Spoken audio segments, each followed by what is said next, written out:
This is Surrey County Cricket Club. Born in a tavern in 1845. The symbol of Kennington, we've seen London grow around us. Cricket's original champions, as Charles Alcock brought his vision to life and we cemented a reputation as a place of firsts. International football, FA Cup finals, international rugby, test matches, as well as where English pride came to die, before a great rivalry was born from its ashes.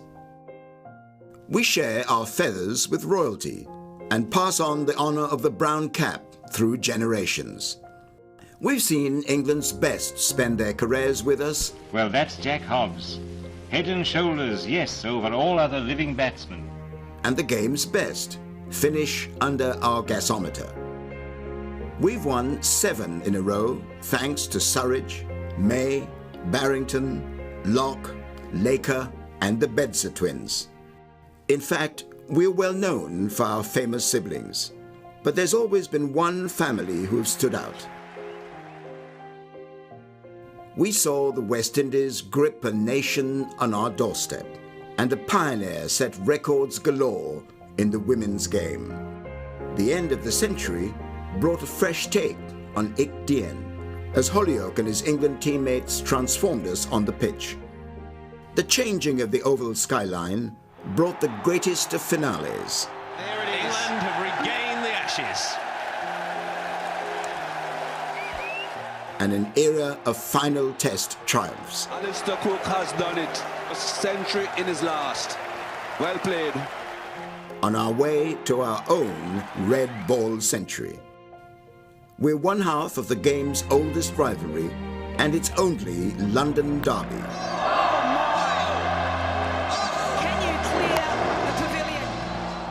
Local players are always the lifeblood of our side. But the world's best are attracted to us too. We've come through tragedies.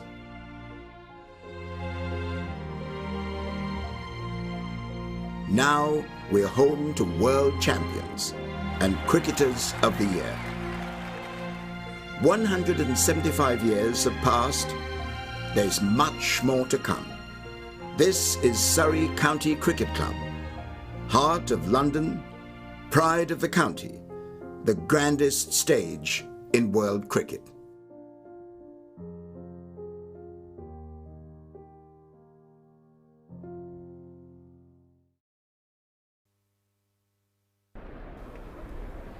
Well, good morning everybody and welcome to the Kia Oval here on the Surrey live stream, also on BBC Radio London, BBC Radio Bristol and BBC Radio Gloucestershire. Good to have you with us as always on this final morning, cloudy morning. As you can see, the sun is yet to arrive. We were all going on yesterday about it's going to be hot and sunny on the final day. Well, actually at the moment we haven't got any sun. It's very cloudy, but of course Surrey in a wonderful position after a very busy day of cricket yesterday, and Gloucestershire in their first innings replying to that Surrey first innings total of 473, all out for 158, and it was spin that did the damage. Dan Moriarty 6 for 60, Amar Verdi 3 for 46, and a first class wicket for Will Jacks, and 1 for 7 for Will Jacks off his 6 overs. Gloucestershire following on, no great surprise there, closed last night and will start this morning 124 for 5, still trailing by 191 runs. But the last thing you want to do on a Sunday morning is look at me, so here are your highlights of yesterday.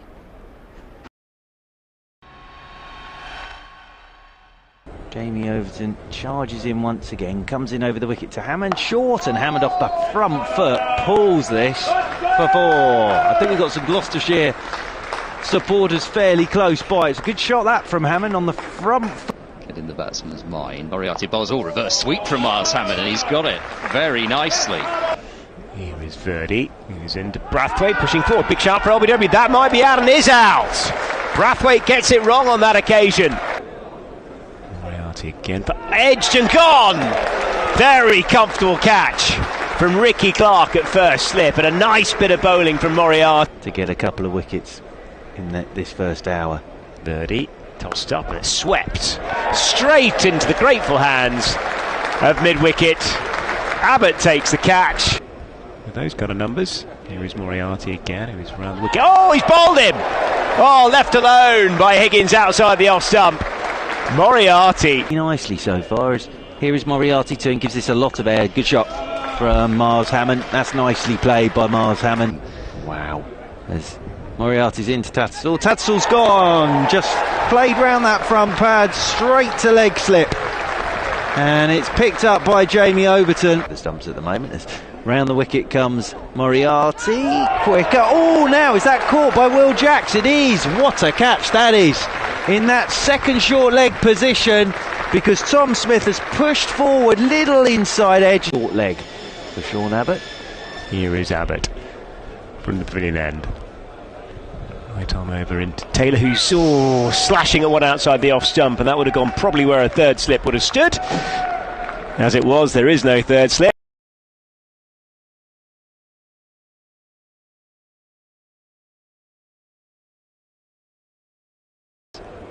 Dan Moriarty, left arm round the wicket to David Payne, bowled him! And it's 5 for Dan Moriarty. So Dan Moriarty, a lot of cricket here. 47.3 overs to go today and a day tomorrow. As Moriarty is in over the wicket. Oh, here he goes, slog sweeping, reversing it away through.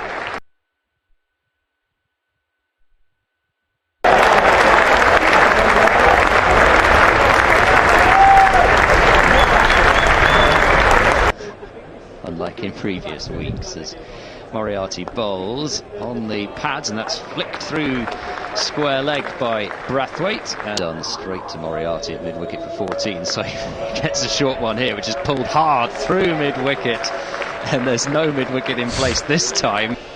Jamie Overton, right arm over into Brathwaite, who's driving right the way back to the bowler, who takes a comfortable catch. Overton absolutely delighted. Abbott round the wicket. Again is into Dennis, slow ball, big shot for LBW, is that outside? It isn't, it's caught him in front. Abbott getting one to nip back on Dent. Oh, he's dragging himself off the field of play for the second time in this match. He goes for 14. Sean Abbott is over the wicket to Lace. Lace bowled by Abbott.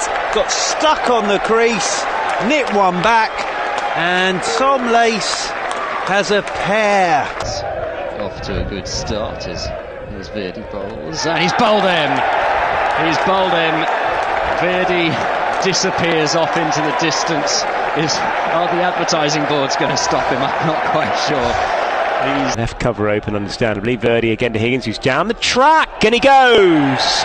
Bit of a juggle by the keeper, Jamie Smith, but he gets it in the end, and stumped is Higgins. Today, here is Moriarty again, who's into Hammond, who gets the reverse sweep again, and again it goes for 4. Almost exactly the same spot. 6. Wow. Gosh, he's got a good piece of that, hasn't he? Here he comes again. Tattersall sweeping, and that's going to run away for 4. Nicely played by Tattersall. Down towards fine leg it goes for 4. Tattersall moves on to 11.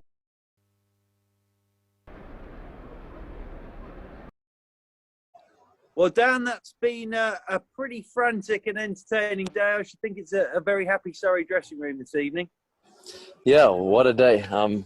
We had clear plans coming into today, and very fortunate to execute in the way we did. And yeah, 5 more wickets to get, but very happy with how today went. Yeah, this morning I thought you guys were outstanding, you and Amar in particular, because there wasn't a huge amount going on for you, was there? And I thought you both just hit a great line, great length, and put them under a lot of pressure this morning.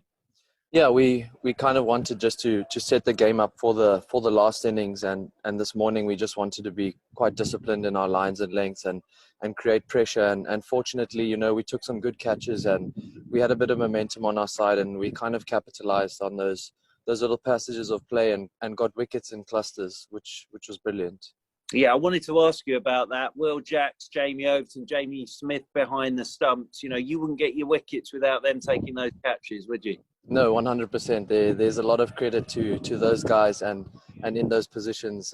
I mean, Jacko got a few today on the ankle and on the shin, and it's dangerous work in there. But yeah, they are phenomenal reflex catches and something to practice really hard. So it's great for it to come off in a game. Yeah, you've had to stay patient this season. Obviously, you get your opportunity in this game. How good was it to be doing it with Amal going at the other end as well? Yeah, always an absolute pleasure to work with Verds. I think we complement each other really well, you know, with the different angles and obviously dexterity. And it's always nice to get a go to play for the ones and at the Oval as well, my home of cricket. So it's wonderful.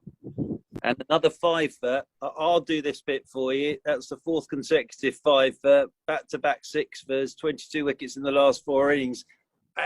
You enjoy bowling in the red ball, don't you?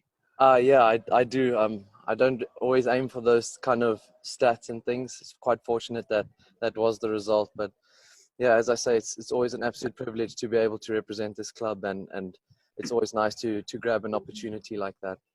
And how good was it under blue skies with a crowd and atmosphere? Look, you made some fans today. You've got a new fan club sat in the but how good was that as well for you to have fans in an atmosphere like today?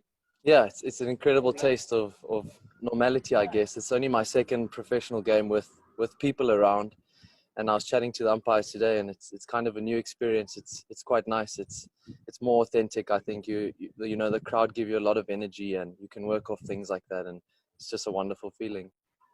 Yeah, a bit more work to do tomorrow, though. I thought, you know, they batted well tonight, Tattersall and Hammond. Hammond's played well all day, actually. So work to do tomorrow, isn't there? Yeah, definitely. I think these guys have applied themselves really well, and we know we've got our 5 wickets to get tomorrow. So we're going to rest up, come out hungry tomorrow, and hopefully, you know, get a win. Terrific. Well bowled today. Thank you very much. Well, Dan Moriarty there chatting to me last night on the Surrey live stream. Welcome again to listeners on BBC Radio London, BBC Radio Bristol, BBC Radio Gloucestershire. Ed Seaborn is alongside, looking resplendent, as you can see, for this final day. And yeah, cloudy this morning, and we haven't got much sun. There was talk it was going to be a beautiful, hot, sunny day, but actually cloud cover and a little bit chilly. But Surrey, of course, in a wonderful, wonderful position starting this final day. Gloucestershire following on 124 for 5.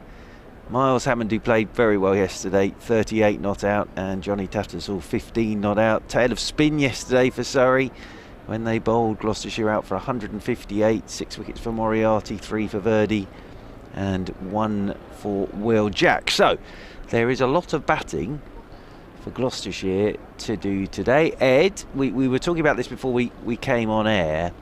Sort of the first day really, and probably yesterday, the first day that Gloucestershire have sort of been under the pump the entire day and didn't get themselves out of it. Yeah, basically there were some tough days, of course, in previous matches. For example, the first day against Hampshire, where it was tough conditions. So I think this really the first time where you'd say they could have probably fought a little bit more, and that's what Ian Harvey said. You know, I mean, I'm nobody to judge whatsoever, of course, because, as you said, this is not a test that you come up against very often. Pitch that, admittedly, it did turn more later on than it did in the morning when they lost that clatter of wickets in the last hour before lunch, but at the same time I think 158 and 124 for 5, they'd expect to have scored more than that. So Ian Harvey was very much talking about the fight that Hammond showed and the fight that the team needed to show, but you know, it's very tough and it's very hard to sit here and criticise when it's something that you don't see too often, and a lot of credit must go to the performances of Moriarty and Verdi, and as I said before, you can't just put any old spinners on this and expect them to do what those two managed to do when the ball wasn't turning, especially. So yeah, all credit to them.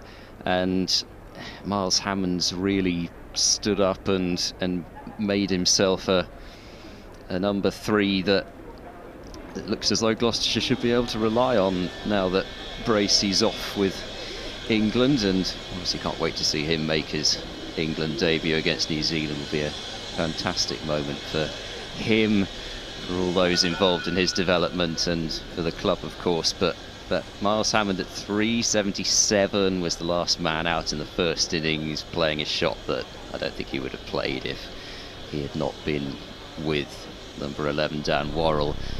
And then 38 not out in the second innings.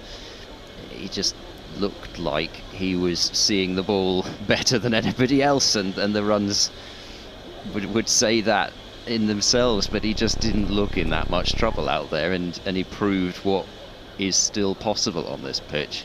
Well, he just looked different to everybody else. Miles Hammond yesterday was playing a different game to everybody else, and as you say, proved actually that first innings and in the second innings, yes, it's spinning now, but it's not exploding. It's not like every ball is impossible to play, and Hammond proved that yesterday. He was 77 in the first innings, and he's 38 not out in the second innings. So he takes a lot out of this.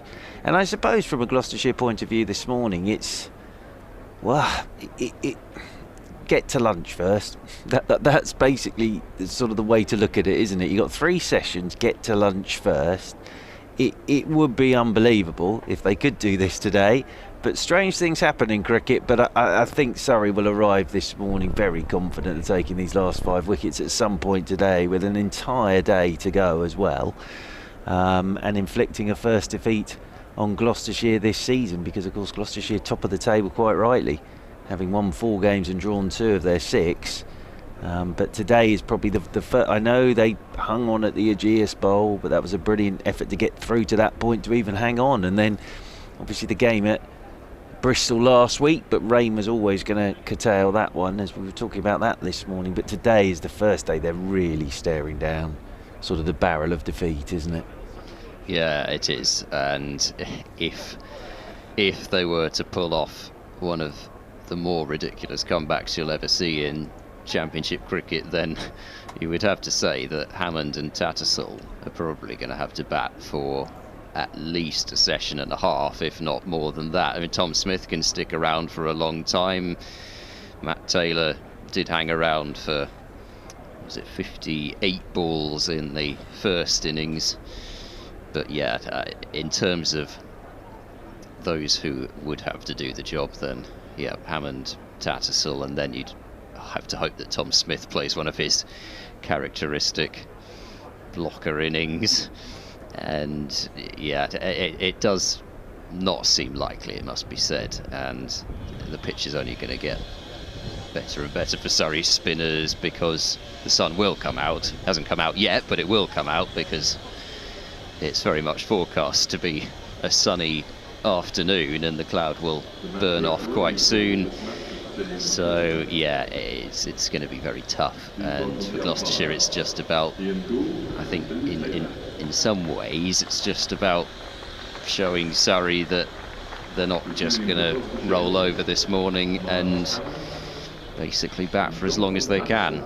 Yeah, and out come Miles Hammond and Johnny Tattersall, and then Hashim Amla leads Surrey out, and a few spectators already in, so you can hear the applause. It was a cracking atmosphere last night at the close of play.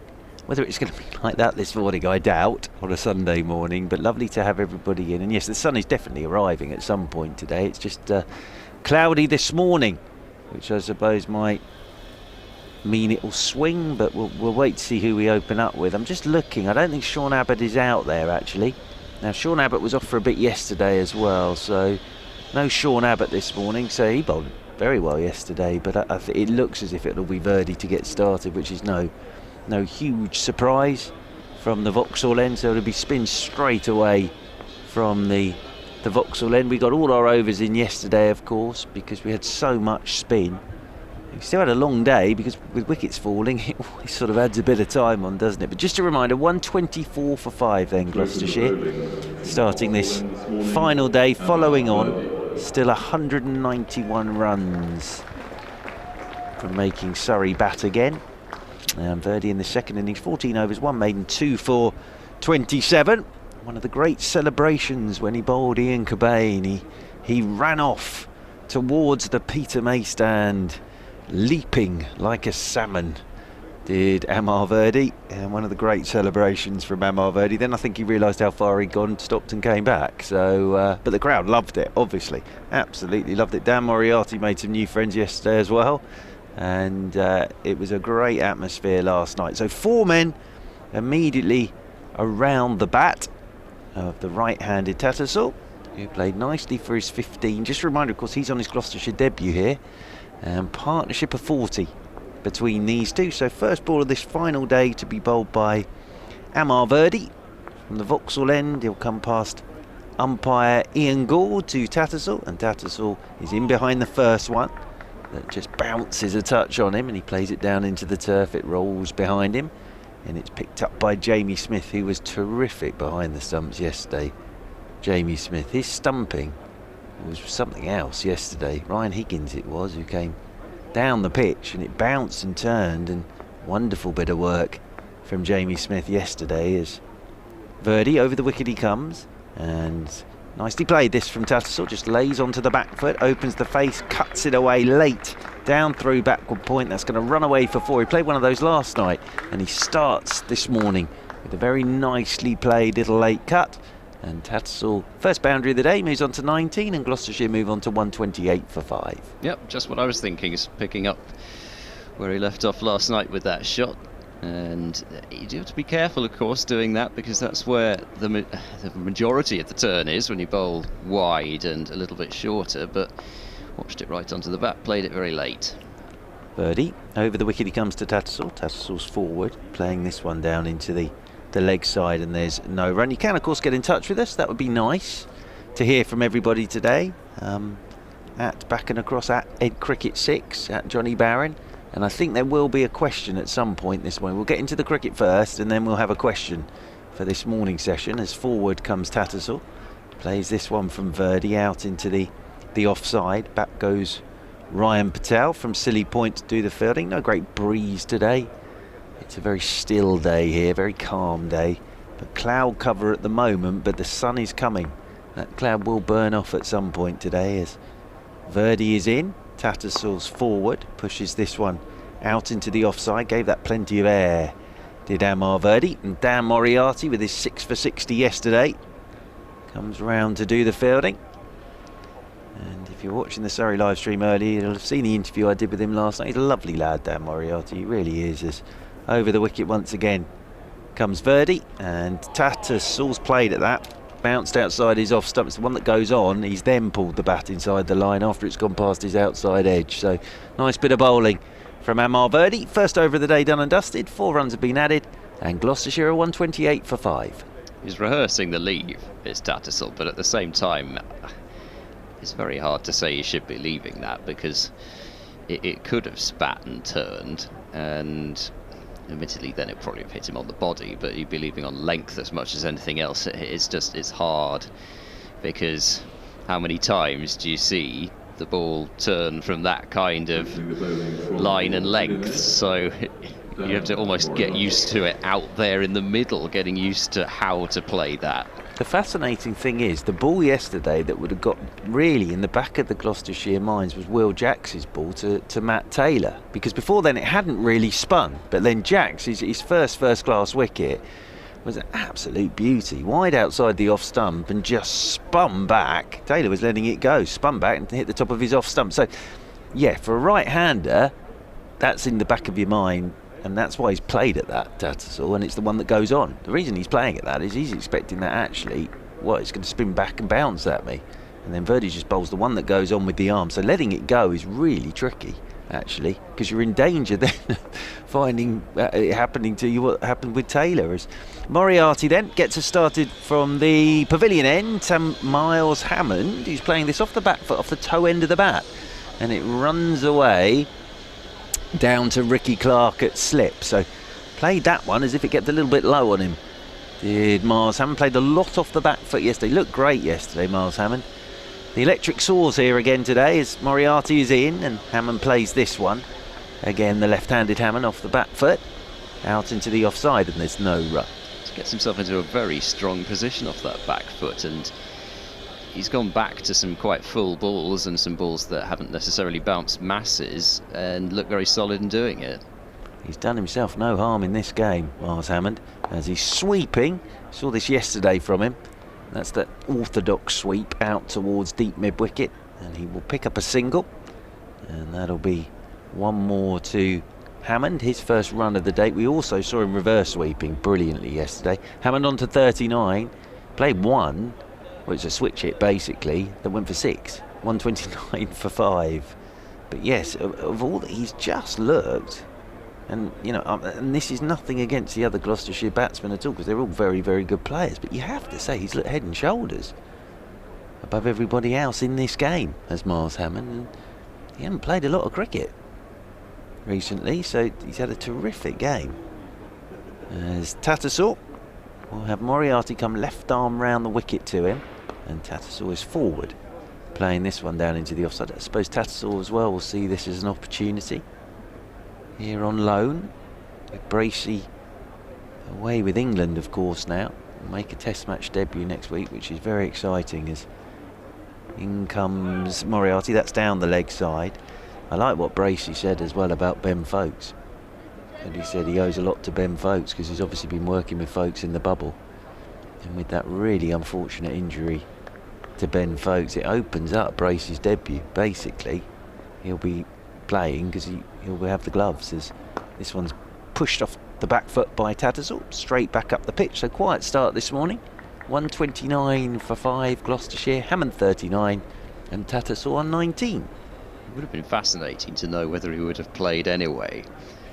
I suppose they would have had to have removed an incumbent, kind of, in terms of who he'd have to replace. So he would have probably had to have come in for either Crawley or probably Lawrence. I think that would have been. I think it would have been one of those two, Lawrence or Bracey, would have played.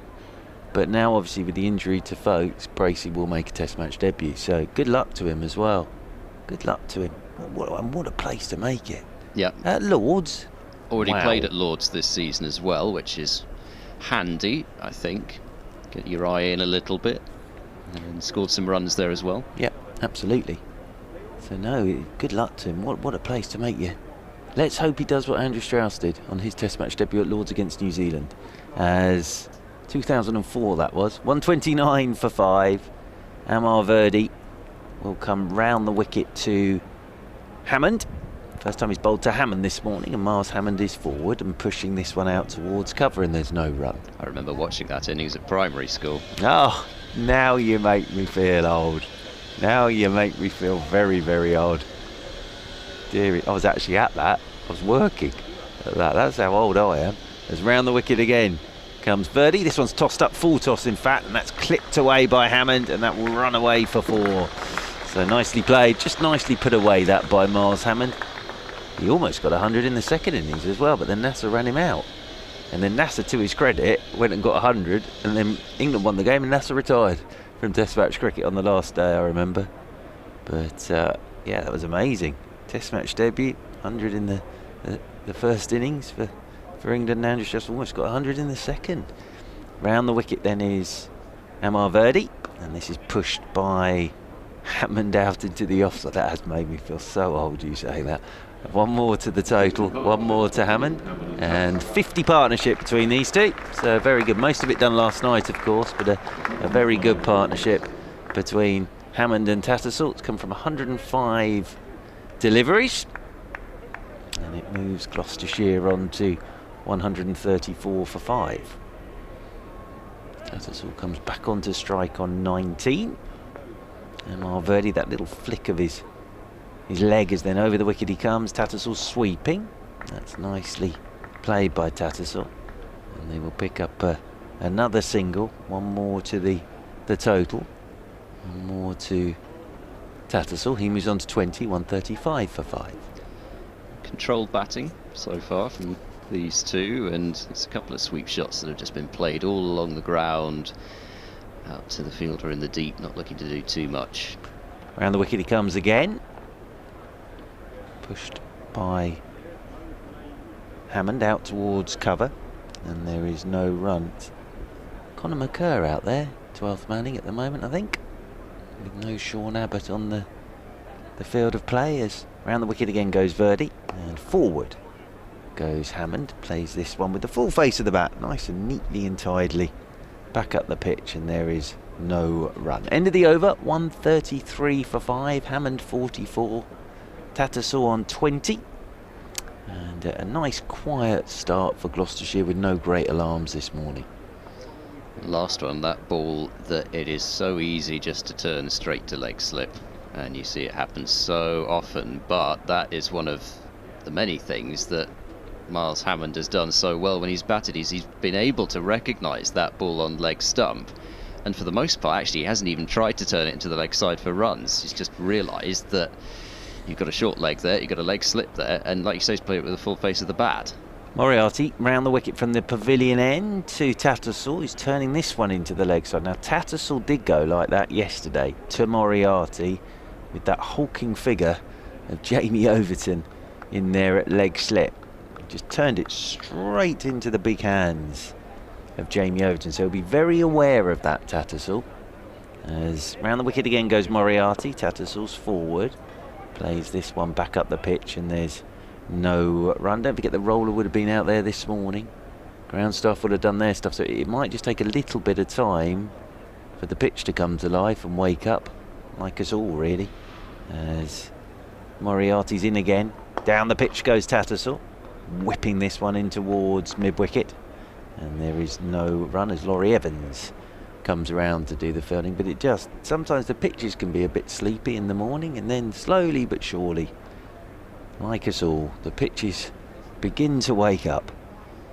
As Moriarty, past umpire Billy Taylor, left arm round the wicket he comes to Tattersall, and Tattersall is forward, playing this one back up the pitch, and there's no run. Because, you know, people who weren't here yesterday may have sat down this morning and watched the first 2-3 overs and think, well, what on earth happened yesterday? Because there's not a lot going on at the moment, but as I say, it just takes a bit of time. This is Moriarty is in, and Tattersall's taking this one off the back foot into the leg side, and that's nicely played.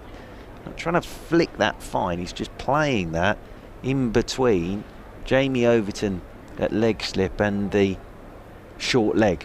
He's almost playing that with a flat bat, as Ed was talking about with Miles Hammond, and picks up a couple more, moves on to 22, 137 for 5, Gloucestershire. Following on, of course, as round the wicket again goes Moriarty. Tattersall's down the pitch to him. I thought for a second he was going to go over the top there, but then he just checked the drive up towards Amler. It's a nice player to watch, Tattersall. And there is no run. End of the over. Good morning to a gentleman there who's reading his paper and listening in on an earpiece. Good morning to you, sir. Hope you're enjoying the front cover there on the Surrey live stream of whatever Sunday paper that is. But I'm surprised he's not gone to sleep, actually, with me just babbling on in his ear at the moment. But lovely to have people in the ground with an earpiece on. Yeah, I think he's realised we're talking to you. It had a little look to the side there. Yeah, we've got another one there. Hello. Good morning, sir.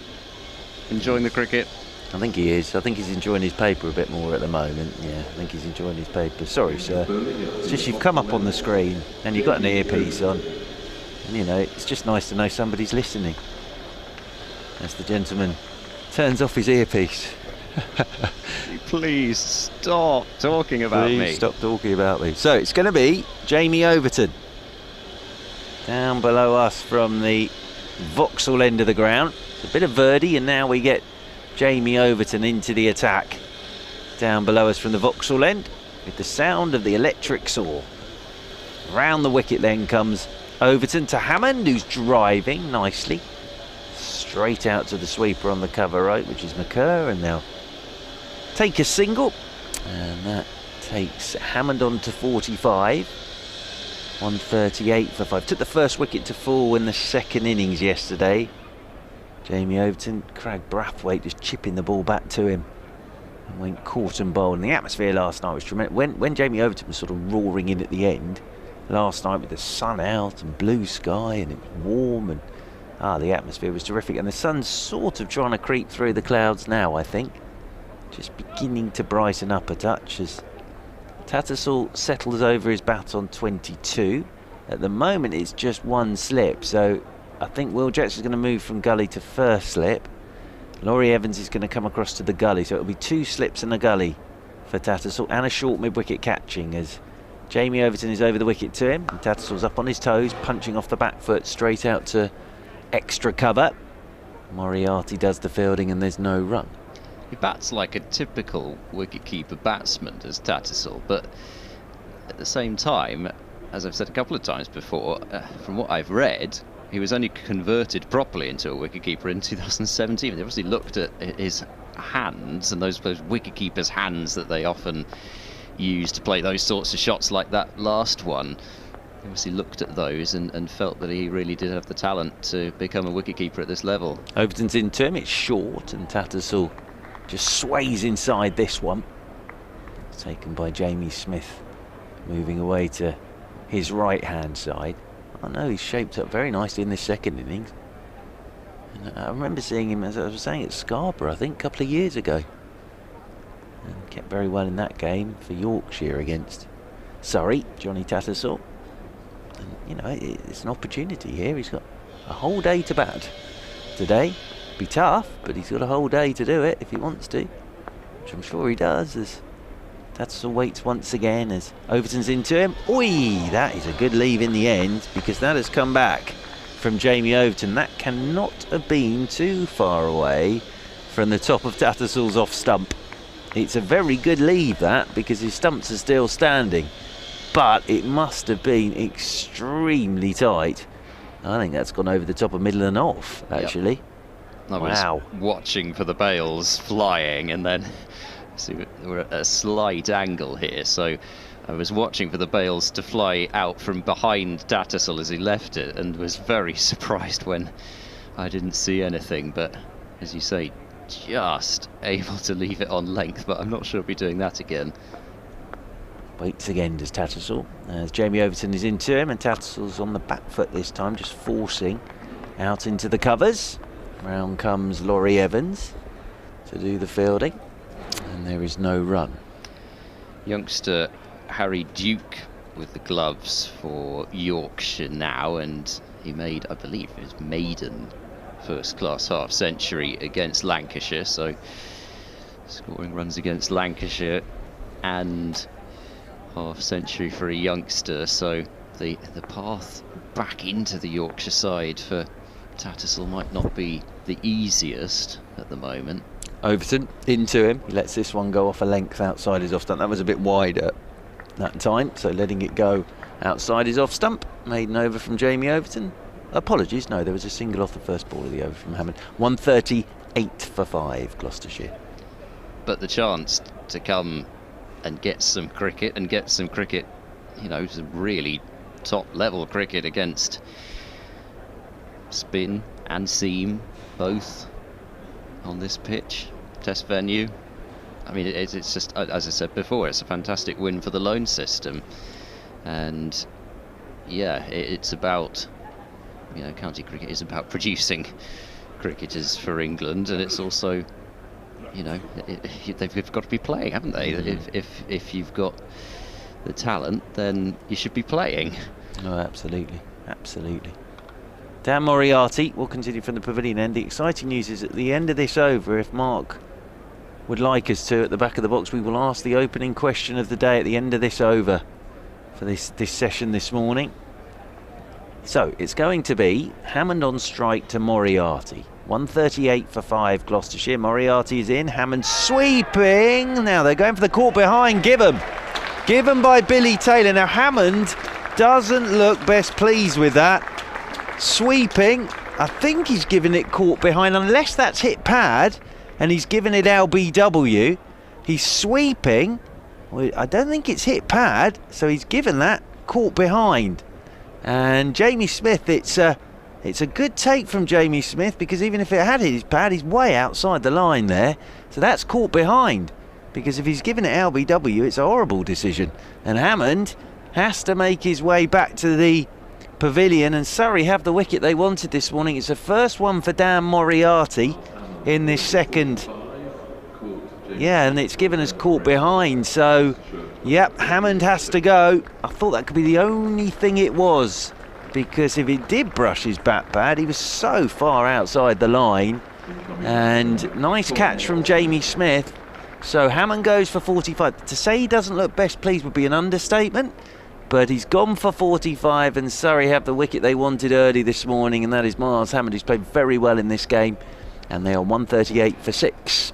Well, I've got to say, I thought, looking at the replays, that must just have come off his pad, and I think Miles Hammond has made that quite clear, that as clear as he could whilst he dragged himself off, that was what it had come off. Well, and it did not look right. That was the reason I was sort of right. Well, could this be LBW? But if that has brushed his bat pad, he is so far outside the line anyway. Absolutely. So it has to have been given caught behind. And there was obviously a noise, but Hammond didn't look best pleased. But I don't think Surrey, even with that, convinced with their appeal either. They'd almost stopped appealing when umpire Taylor raised his finger. So. And that again is why I thought, is that caught, or is he giving that LBW? And then you see it again on the replay, and it must be caught behind, because it's been given as caught behind. But yeah, Hammond didn't look great, very pleased with that. So Tom Smith is out there, and 138 for 6. Moriarty has a 7th wicket in the game, first one in the second innings. So Surrey may have had a bit of luck there, I think. And there are 5 men around the bat of Tom Smith, as Dan Moriarty, round the wicket he comes, and Smith forward. Plays this one down just in front of the second of those short legs, which is Will Jacks. Now, of course, Will Jacks took a terrific catch yesterday to get rid of Tom Smith in exactly that position, just before lunch off Dan Moriarty. So Tom Smith's going to be very aware of Will Jacks just lurking there. As Moriarty, round the wicket he comes again, and Smith is forward. Plays this one down into the leg side. And as you said, he can stick around for a long time, Tom Smith. He can, and Surrey aren't afraid of him charging down the pitch and bopping Moriarty over the top, because it's not particularly likely to happen. And again comes Moriarty. Forward goes Tom Smith. Plays this one down into the leg side. There is no run. Yeah, the gentleman with the electric saw was busy yesterday, busy today. You can see what they're up to up there, though. The sort of concrete steps looking very nice now in the middle tier of the Peter May stand, with those 2 new tiers of seats. As Moriarty, round the wicket he comes then to Tom Smith, and Smith is forward and pushes this one again down in front of him. One bounce to Will Jacks. In there at short leg. In the live stream there is the gentleman with his electric saw. As Moriarty round the wicket once again to Smith. Smith forward, cries of catch it just past that right hand of Ryan Patel. In there at short leg. And they will pick up a single. Tom Smith will get off the mark, but Surrey have their first wicket of the day. Miles Hammond caught behind, sweeping off the bowling of Dan Moriarty for 45. And Gloucestershire 139 for 6. Now I think we're going to get the first question of the day here for our listeners on the BBC and on the Surrey live stream. And the question for this morning is, who was the last Surrey batsman to score 100 in both innings of a match? There we are. Who was the last Surrey batsman to score 100 in both innings of a match? I think I know the answer. And I said an answer this morning, but I think I know the answer. So at Surrey Cricket would be the best place to go on Twitter if you think you know the answer to that. And at Back and Across, at EdCricket6, or at Johnny Barron. But I'm going to hide that for now. Ed. As Jamie Overton will continue from the Vauxhall end of the ground. It just suddenly came to me then when I read the question out. It's probably wrong, but over the wicket then comes Jamie Overton. Oh, shout for LBW's got to be out. It is out. And Tom Smith, he's only just got out there. He's only on one. Feet didn't go anywhere. Stuck on the crease. Gone LBW. And 139 for 7 Gloucestershire. Don't think there can have been too many questions about that one. Full straight, and yes, it was maybe moving into Tom Smith, but he's so far back there that that's just one of those ones where, you know, Tom Smith has barely looked at the umpire there. He's just turned and walked off. So if there are any questions about the first one, not too many questions about that one. Smith just knew he'd been trapped with a fearsome full and straight delivery, and as I say, he's before in the first innings he's got this habit of jumping a little at the fast bowlers, and so they're always trying to get it under him. When he's got himself in and got himself set, then that movement that he's got seems to work. He can get down, he can jab down on the full deliveries and then play the shorter ones, but early on in his innings, that's always going to be a way that you can attack Tom Smith. And yeah, and once again, it's spin from one end, and in this instance, you've got real pace from the other. And Jamie Overton, both those twins, Craig and Jamie, they just love playing Gloucestershire. Well, I'm pleased for Jamie Overton in the fact that, you know, with the ball this season, he's had a pretty tough season. He's now got a couple in this innings. I thought he bowled very well last night, actually, after tea alongside Abbott. And now he's got a wicket early this morning. So Matt Taylor, yet to get off the mark, yet to face a ball. His first ball, he's off the mark, and he has faced a ball because he's cut this one beautifully. Away through backward point, and that whistles off to the boundary rope for 4. And Gloucestershire 143 for 7.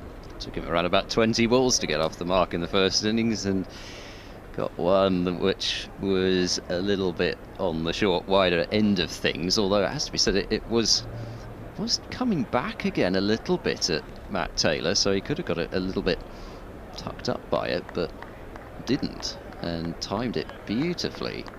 Flew away to the boundary.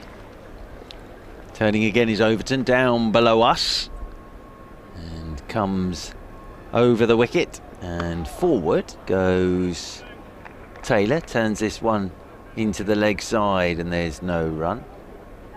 I've just had a question, why is Sean Abbott not out there? He wasn't out there yesterday afternoon. Now there's obviously something, but I think probably the way you'd read that is a little niggle somewhere. They don't need him this morning, so they don't need him. We've seen that already, so he's probably just resting up somewhere. I don't officially know any of that, but that was the way I'd read it. As Jamie Overton, over the wicket he comes, and Taylor driving out into the offside. Round comes Amar Verdi to do the fielding, and there is no run. Good morning to Surrey Ultra as well, who's listening in on the radio, I think, on his digital radio. That's clever, isn't it? In the car, driving around at the moment. So hope you're well, sir, as always. And Lewis has given us an answer to that question of the day. That's what I thought, Lewis, as well. So interesting that. Last Surrey batsman to score 100 in both innings of a game. As over the wicket once more comes Jamie Overton, and this one's left alone outside the off stump by Matt Taylor. Taken by Jamie Smith, moving away to his right hand side. I had an answer, and I think it was before you wrote that one down. It was the same answer as yours, yes, because I remembered, with my extensive, obviously, knowledge of Surrey cricket, but I did remember this happening in fairly famous circumstances, I think. So that I just gave an answer that I thought might be correct, but yes, it might not be. As Overton is in, full-length delivery. This is punched nicely down the ground by Taylor. Maybe Taylor's going to come out and just play some shots here, and he'll pick up 3. Block the good ones, and if he thinks he can get after it, get after it. And Taylor picks up 3 more. He moves on to 7. 144 for... Hang on. I think it's 146, isn't it? Yeah, absolutely. He should have moved on to 7 there. Taylor, they've run 3 on that occasion. Otherwise, it would be one of the slowest run singles I think we've ever had the great joy of witnessing. Maybe it was. Maybe we just thought they'd run 3, but I'm pretty sure they ran 3. Yeah, 146 for 7 on the live stream. On the scoreboard, though, 144 for 7. That must have taken a while, that single then. Deary me. So it's going to be Dan Moriarty from the pavilion end. I'll do this over and then vacate. And Hashim Amla having a long chat with his bowler there. But Hashim Amla would have been very pleased with the way his spinners went yesterday. Of course, in charge of Surrey in the absence of Rory Burns. Away with England with James Bracey, of course. Rory Burns and Ollie Pope as well, of course, at Lord's. Exciting Test match week starting next week, and the weather's going to be nice, which is good news, isn't it? Good news, the weather's going to be nice for the Test match. So, it's going to be Dan Moriarty from the pavilion end, coming left arm round the wicket to Taylor. Taylor is forward, pushes this one out into the offside, and there is no run. Looked fairly comfortable, did Matt Taylor, against the spinners when he was batting in the first innings, and then him of all people, really, as you've said, he got one that really did rip, and I couldn't, you couldn't blame him for leaving that. Taylor turns this one from Moriarty down into Ryan Patel at short leg, and there's no run. Yeah, that was the one that made everybody sit up yesterday, bowled by Will Jacks. And not a bad first one to get for Will Jacks at all, actually. As Moriarty, left arm round the wicket he comes, and Taylor plays this one back down the pitch, and there's no run, because in the wonderful world of social media, in the modern world, that clip did the rounds yesterday. Will Jacks' dismissal of Taylor, just because it did spin so much. As Moriarty's in again to Taylor. Taylor is forward, just pokes this one really down into the leg side, and it's picked up by Will Jacks in there at short leg. Taylor settles over his bat once more. Moriarty, 2 balls to go the over. Moriarty is in, and Taylor is forward. Plays this one with soft hands down into the offside. Laurie Evans under the helmet at Silly Point. 4 men with helmets on, because Overton's got one at leg slip as well. An alarm goes off somewhere around the ground as Moriarty is in, and Taylor's turning this one down into the leg side. Tidy over again from Dan Moriarty. End of it. Johnny Brown will join Ed, and it's 144 for 7. Jamie Overton will resume his, I suppose, onslaught from the Vauxhall end. 2 for 30, and he got rid of Brathwaite yesterday with a chip back to him, caught and bowled. Brathwaite departing for 28, and really until that point, both Brathwaite and Dent had looked good opening the batting, and it looked as though probably Gloucestershire would need one of those two to bat very, very long in order to save this game. And really, once the openers were gone, the prospects, even though the middle order did then fall away, the prospects already at that point did not look good for Gloucestershire. Good morning to Johnny Barrett. Ed, a very good morning to you as the sun comes out as well. It does. I think I brought it with me. The clouds gradually burning off here as Jamie Overton bowls, and Tattersall struck on the pad, maybe even the thigh pad. It was quite high up, so he's not going to get the decision there from umpire Ian Gould. Have you managed to come up with an answer for the... Oh, I have. I have, and it's wrong. It's wrong. Mark tipped me off. What I have established is that I was there, witnessed it and called it, and I still have no idea. I think apparently it's in the last 4 years. That's the clue I can give. Right. That's interesting then. Here comes Jamie Overton, bowls, and Tattersall tucks that one down to long leg. Single is taken, 147 for 7. There's still a 2-run discrepancy between the live stream and the scoreboards. They still only had that Matt Taylor drive down as a single, and I must say I was watching the board, watching the drive and the ball, and assumed that they must have come back for 3 because it looked like 3 off the bat. And in fact, there we go, it's changed. It was a 3 for Matt Taylor, so the scoreboards agree as Matt Taylor faces this one from Jamie Overton, and that's just angled into the mid-wicket region. Amar Virdi picking the ball up. Jamie Overton being a good kick away at the landing area there, and you can see, if you're watching the live stream, at both ends there's a real crater where that front foot lands, and yet at the same time there's still not that many really obvious footmarks. There's a drive, loose drive from Matt Taylor, and it goes through to Jamie Smith, beats the outside edge there at nowhere near drive length, and a bit of a swish there from Matt Taylor. Yeah, I thought, funny enough, I thought it was Aaron Haranath was the answer. I thought he went back-to-back, but I think he went back-to-back hundreds as opposed to back-to-back hundreds in the same game. But it's not. It's not? No. That was my guess. Well. Jamie Overton bowls down the leg side, and there's nothing on that one from Matt Taylor, who was doing a job to reach that one with that shot. I've had a thought it might be. I thought it might be somebody who's not here today, who might otherwise be playing. But then, thinking again that one of the greatest players that has ever breathed a breath played here in the era. Right. In the era that we're thinking about, who it could well have been. It's Jamie Overton, and Matt Taylor's on strike, and Taylor leaves outside the off stump. Well, it's he now doesn't good, mean I'm sure, for everybody at home to think along with you if they weren't. Well, he now I'm sure everybody had already got it before then, but now. Well, I just thought it must be. Have some sort of an idea who it is. Well, he now does it. Now he sort of specialises in rather good crab restaurants, sort of dotted around Southeast Asia. So,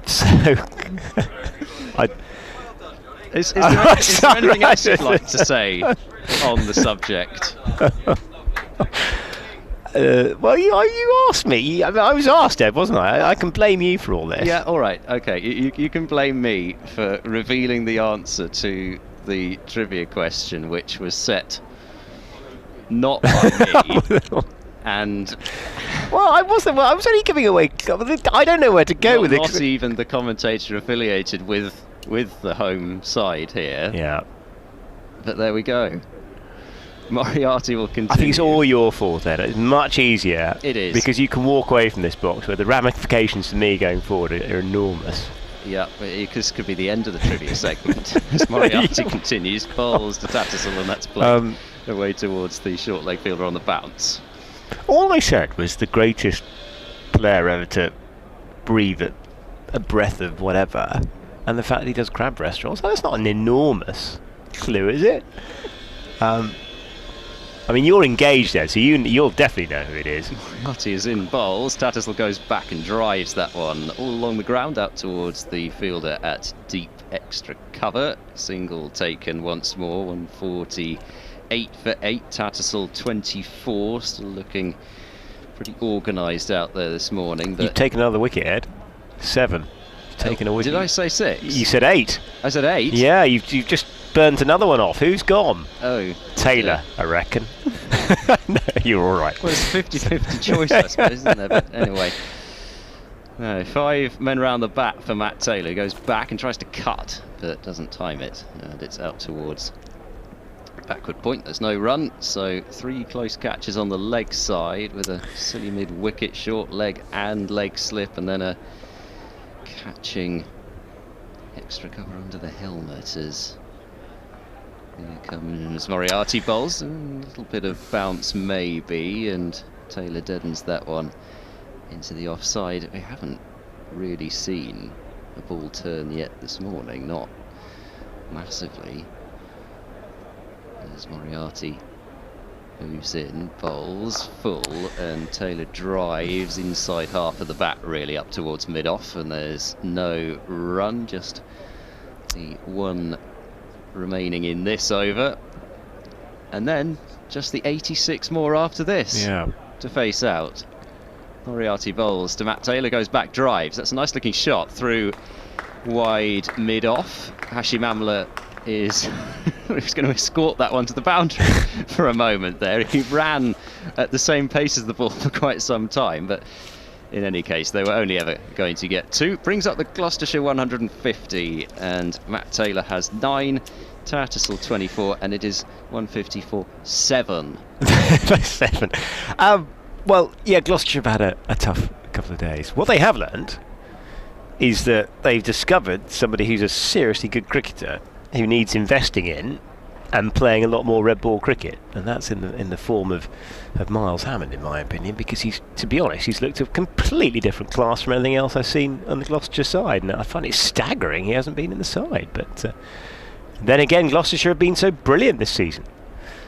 Yeah, well, he did have a rough season when Gloucestershire were promoted, and then played one match last year and didn't score so many there, and then come back to that as Jamie Overton bowls, and that strikes Tattersall on the pad there and rolls away out into the leg side. It goes down as a leg by, but Jamie Overton even there just giving Tattersall a little bit of a hurry up there, as he's coming in with good pace, and he's coming in with the pace that he had last night, really, in that spell that the crowd were very much behind him and firing him up. Hashtag enforcer. That's the role for Overton. Here comes Overton.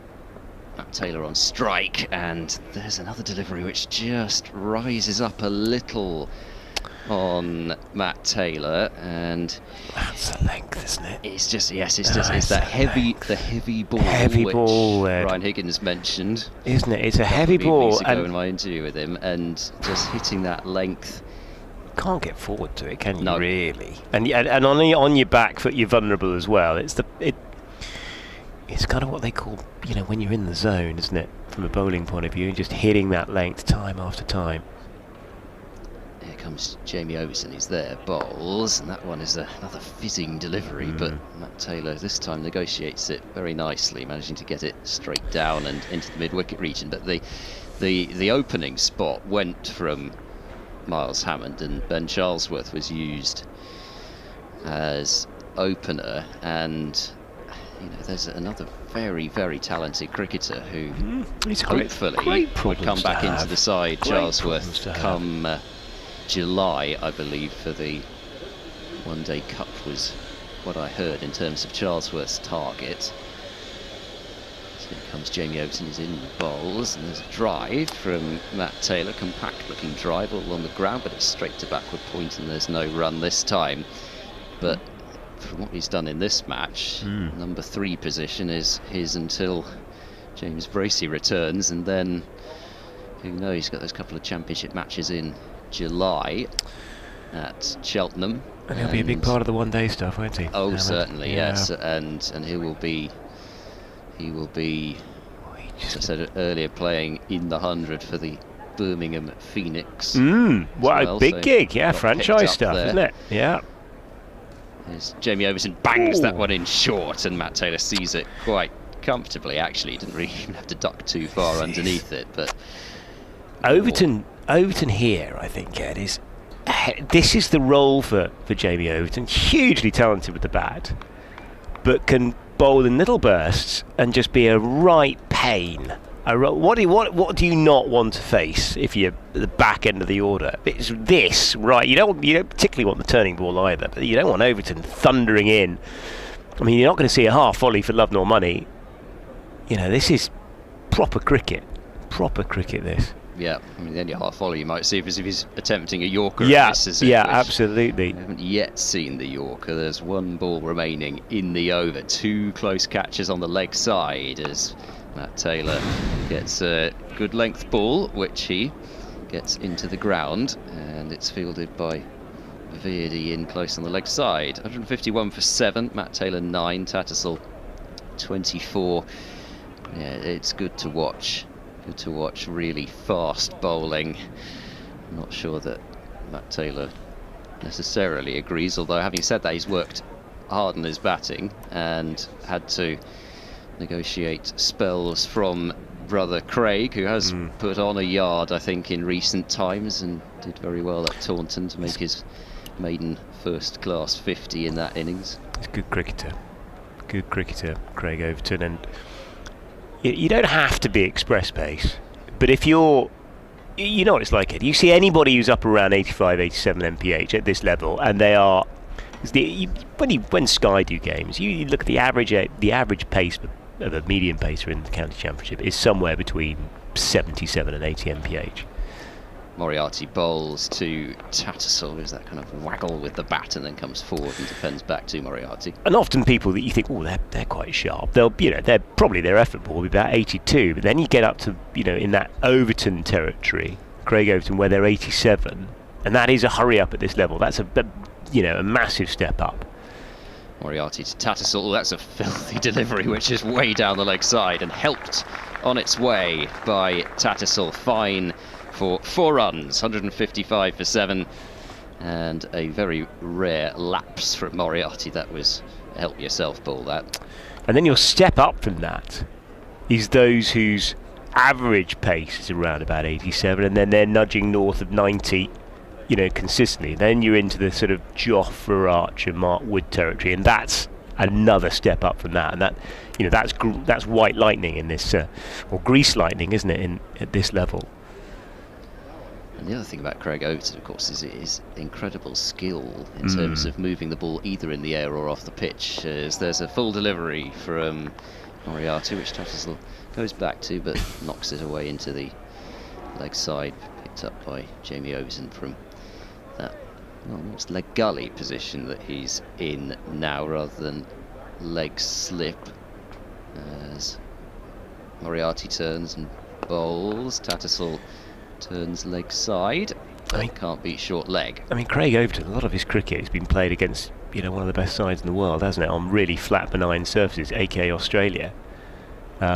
He's never been given the opportunity to have a crack at Sri Lanka in May at the Riverside, has he? Do you know what I mean? It's Moriarty bowls to Tattersall. Tattersall forward and playing back to the bowler's right. Yeah, he acquitted himself pretty well. Of course, it was not easy on those pitches. Yeah. And as I say, I think he's put on pace since then, and I think he's just become a better bowler. Moriarty bowls. There's a sweep shot, and Tattersall tried to help that one away fine. I think he's got some. No, in fact, might not have got some bat on it. The umpire's got his arm ready, and Jamie Overton just managing to pull it in before it crossed the rope. And indeed, it does go down as leg buys. So he was looking for that help round the corner, really, with Tattersall. No bat on it this time, but they've come back for 3 leg buys. So 158 for 7. Gloucestershire have equalled their total from the first innings now. However, they still trail by 157. 157 indeed. Yeah, bit of work to be done. I do like this from Overton. This is it, isn't it? It's just bizarrely, Surrey have lost 3 players to international duty. One of those are injured. Then there's a stack of people out for other reasons, and not stumbled across. But the makeup of this side is absolutely superb, isn't it? It really is. Yeah, it's great balance. Jamie Overton bowls full, and there's a drive, nice drive down the ground from Tattersall. Went straight into the ground and past the outstretched hand of Jamie Overton, and it's 4 as it crosses the long off rope. 162 for 7. Nice punchy drive from Johnny Tattersall. He's up to 32. That's a good response, because Jamie Overton has been hammering away at back of a length, and understandably just slipping one up to the bat just to see if he's stuck on the back foot. But got in a nice position, was a half volley, and just a push, wasn't it? It's all you need, really, isn't it? Just wait for it. make his name and push it down the ground. Nice bit of batting. And of course, mid-off is sort of having to do two jobs at the moment, as here's Jamie Overton bowls full and on the pads, and that's a clip down towards long leg by Tattersall. Pushes the first one hard but won't be able to turn back for a second. 163 for 7, and with the offside pretty wide open, he had there was a field round in the deep actually on the offside for that last delivery, probably with Overton wanting to bowl to Taylor, and of course he's come up now, but mid-off not especially straight, so if you play with a nice straight bat, you're going to get value for your runs, as you usually do here at the Oval. 2 slips and a gully for Matt Taylor, and then those 2 fielders catching on the leg side. A short leg who's a little bit further back than some, and then a short mid-wicket as Overton bowls back of a length, and Taylor rises up to negotiate that one and play it out into the offside. No run. These kind of conditions suit Surrey. Surrey aren't the quickest starters in the world. Certainly in the last 3 seasons, they're very slow start. I mean, I've seen giant pandas have faster starts than Surrey. Certainly this year, and it's just, you know, when they get the conditions, when it warms up a little, you know, the make-up of the side, I think when they're not relying on sort of the ball hooping around all over the place, and they've got, you know, men to take advantage of slightly sort of more benign surfaces and spinners as well. Jamie Overton bowls, and that's drifting down the leg side. A half shout for leg before, as Matt Taylor didn't get any bat on it, trying to whip that one away, but yes, missing at least another couple of stumps, but there we go. You know, but actually, you know, if you look at all the success that Surrey have had in recent years, they've been played in summers of good conditions. You know, here on these kind of surfaces, where you need a little bit of X factor like Jamie Overton, then you've got a couple of really great spinners into the mix. You know, green tops, it's never really going to suit them, because other you know, there are other sides just better equipped for that. And you know, now, and you're just thinking, oh, it's just a shame they haven't got a good tranche of championship cricket in front of them, a little bit more. Overton charges in, bowls, and Matt Taylor with a defensive shot. It was more inside half of the bat than the middle, which got Jamie Overton interested, but Matt Taylor is fronting up well here so far. Yeah, I think that's exactly right, and sometimes the consistency isn't necessarily the name of the game, and I think that really was their undoing in the return fixture at Bristol, because the bowling just was not consistent enough, and you know, admittedly it wasn't exactly a green top pitch there either, but it was offering enough, that one, as Jamie Overton is in and bowls, and that is very much a middled defensive shot by Matt Taylor up towards mid-off. End of another over, 163 for 7. Tattersall has 33, which is his highest score of the season so far, and Matt Taylor has 9. Yeah, useful hand. Yeah, I think with sorry, when I remember asking Alex Stewart the question at the beginning in the pre-season game, you know, the opportunity, you know, when they have it of playing the 2 spinners, it just, you know, suddenly it's like you can almost relax when you see them in the side. Like, okay, look, they've won the toss. It was a good toss to win, and they ground out that total in the first innings. But when you've got 2 spinners, and they're, you know, Verdi, people have been talking about Amar Verdi for a while. He spent all winter and all last summer in England bubbles. You know, he's been out to India. He's been everywhere with England, and it, you know, was a, I don't know, pulled hamstring and a couple of bouts of gastroenteritis away from probably playing a test match. But and then alongside Daniel Moriarty, who's in his 3rd first-class game, and every time he has the ball, he pulls trees up. You know, it's like, oh yeah, what's he doing? You look at his record, and it's absolutely staggering. And he looks like a guy who's played 15 years of first-class cricket and has been a season international for 10 of them. I mean, he's going to go miles, absolutely miles, I suspect, in the game. I'd be hugely surprised if he doesn't. He's got pretty much the attributes that you would want. He's got height, he's got consistency, and that's the problem. And just enough variation as well, isn't it? And it's that type of left arm spin that he can slide the ball into the right-handers, and it doesn't have to turn.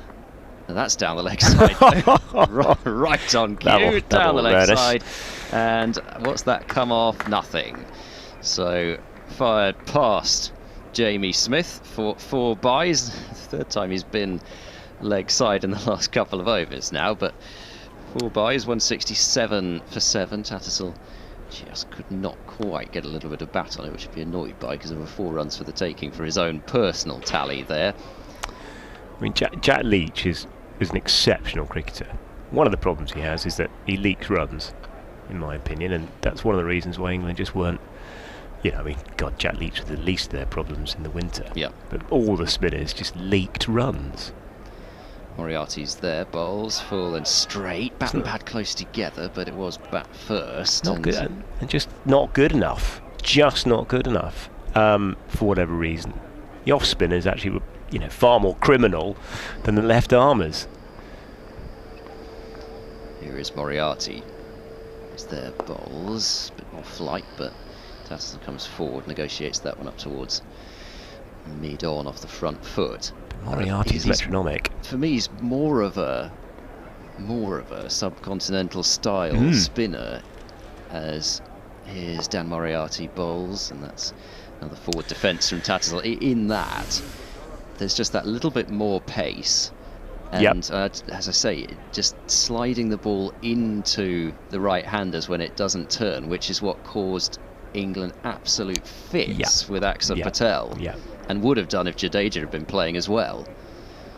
As Moriarty's in, and there's a sweep, and it's gone to leg slip, and Tattersall, he had to make sure he got his foot back there, because would have been close. I think he felt as though he'd got that one away, and Jamie Overton at leg slip, who's sort of hovering between leg slip and leg gully, but Tattersall was setting off thinking that must have got past him, and then it didn't, and a shy at the stumps, but Tattersall remains as the last ball of the over is played off the back foot by Tattersall, and a dot ball, so that does go down as a maiden. 4 byes off the first ball of the over. 167 for 7 Gloucestershire, and they're almost through the first hour, but they've lost key wickets. Miles Hammond, who was, I think I will say, adjudged,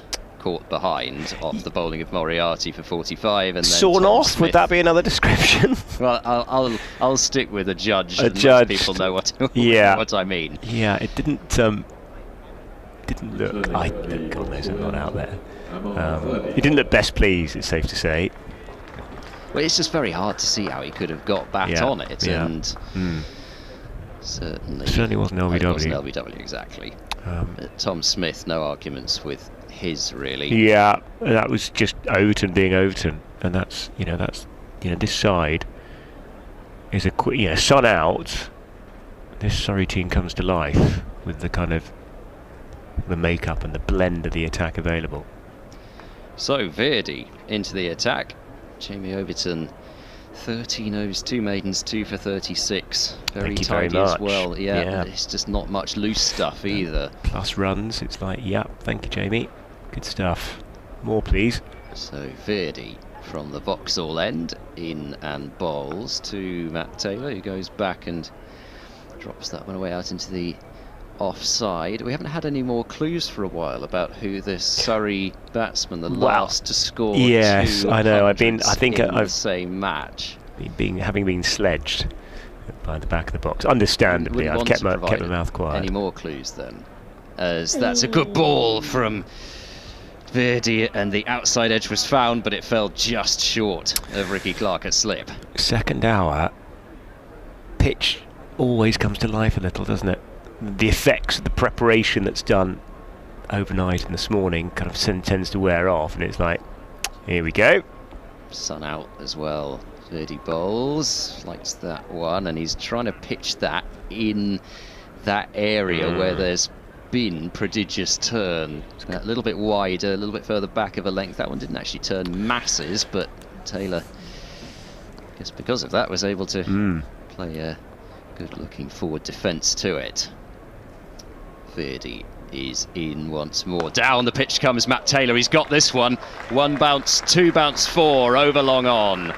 Nice strike from Matt Taylor. Good decisive footwork and he picks up 4, moves into double figures. He's got 13, 171 for 7. Nice shot. Tried to play a couple of those in the first innings. Didn't really get hold of any of them, but that one was, you know, he got to the pitch, didn't he? Geoffrey Boycott always says, safest place to hit the ball is in the air, providing you clear the infield, and that's exactly what he did. Hey, I'm glad you added that second bit, because with the dismissals, particularly of Thames and Cockburn in the first innings. Yeah, well, yes. So mid-on's been pushed back a little, deep mid-on now, not back on the rope. As Matt Taylor comes forward and plays a nice little angled bat shot down towards third man. They'll pick up 2 runs for this as well. Nice little open-faced tickle from Matt Taylor, moves him up to 15, 173 for 7.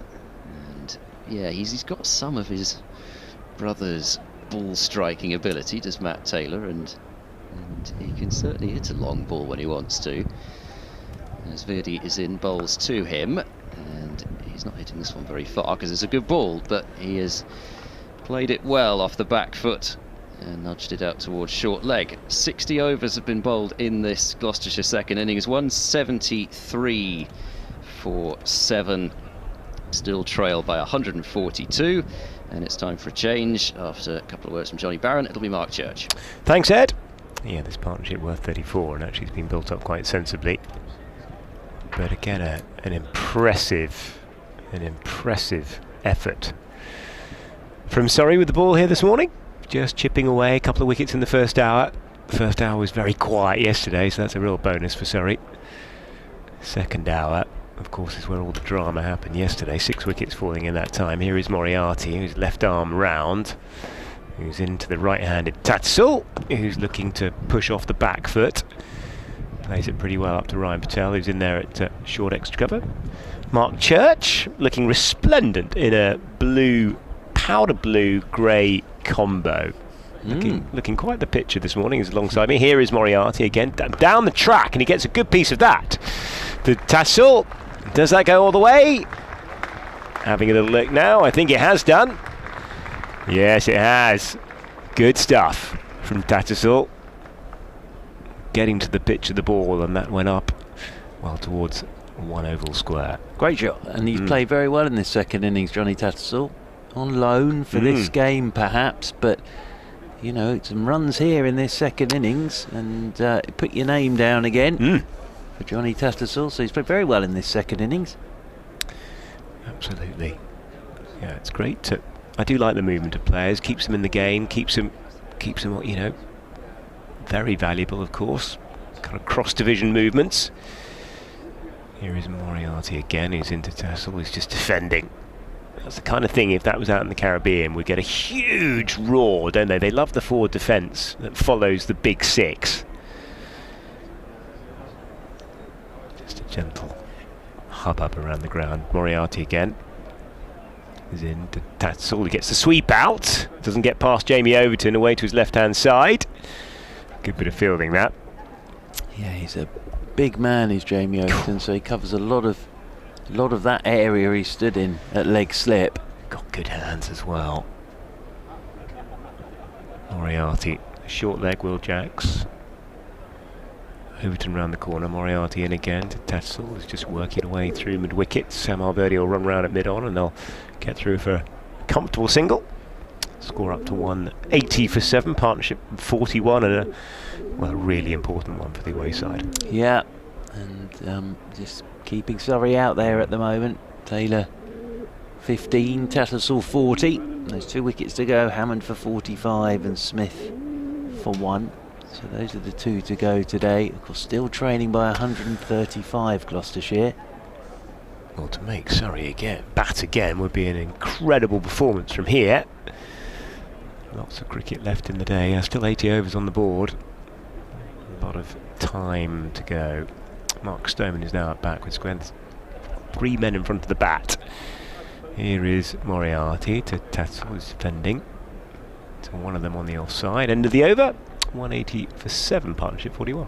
What Taylor does well is if it's straight, he blocks it, and if he thinks he can go after it, he just throws everything at it. So he's got a pretty good technique as as Taylor. And yesterday was a bit unfortunate, really, because he got that really spinning delivery from Will Jacks. But here he's played very sensibly, really. If it's straight, he blocks it, and if it's a bit of width on it, he just throws everything at it. And Tattersalls just ticking along very, very nicely. So, 41 partnership at this point. We're into the second hour of the day, and just at the moment they're just frustrating Surrey a touch.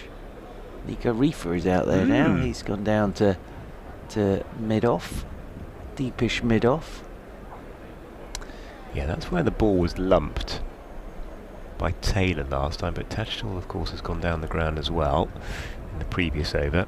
Amar Verdi's is going to be bowling. There's men either side of the wicket in front of square, and coming down the track is Tatterstall, just working that through mid-wicket. It's a good bit of bowling by Verdi. But again, I think what this shows is this is not a Bunsen burner that they call it, is it? It's not exploding, it's not flying over people's head. It's, you can bet on this. And Hammond showed it yesterday, and Tattersall's showing it today, as is Hammond at the moment. Yeah, I think the couple of points that you made yesterday about, the reality is that sides haven't really come up against two equipped spinners operating in tandem with either of them, of course, operating on either wing. Here is Verdi tossed up to Taylor, goes past the outside edge. That is a good bit of bowling from Amar Verdi. One that goes straight on.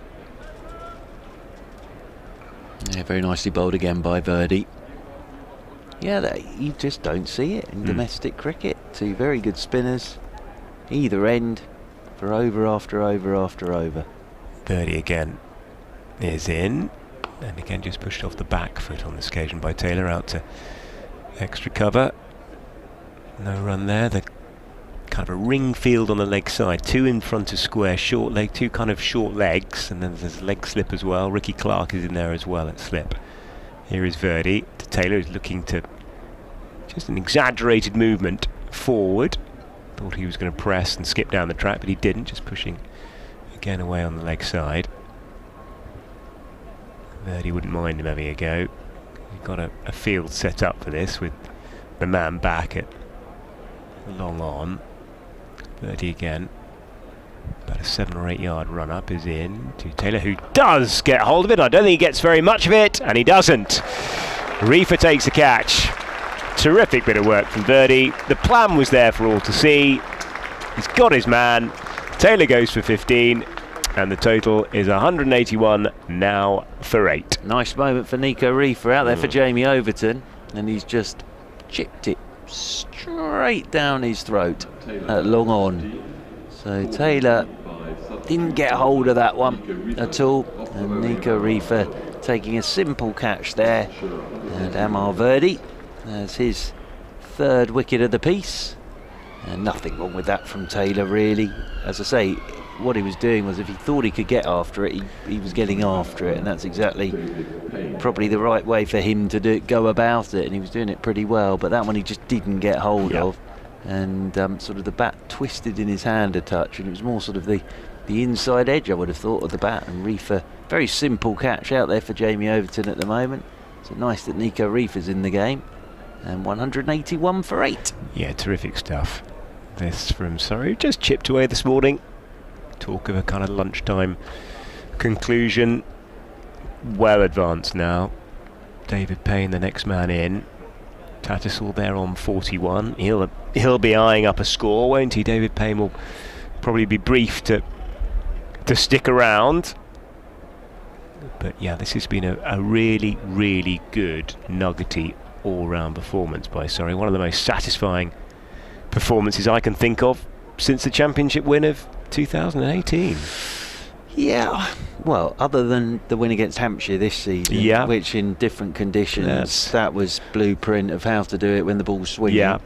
And this has sort of been the blueprint of how to do it when you're going to play two spinners. Bat first, put a big total on the ball, grind that out, and then, well, let your spinners do their work. I just think Gloucestershire will look back at yesterday morning, really, when it wasn't really spinning. That second hour killed them 6 they lost in that time. Tassel is on strike. Here is Verdi to Tassel, who's cutting in front of square, and that will run away for 4 through the covers.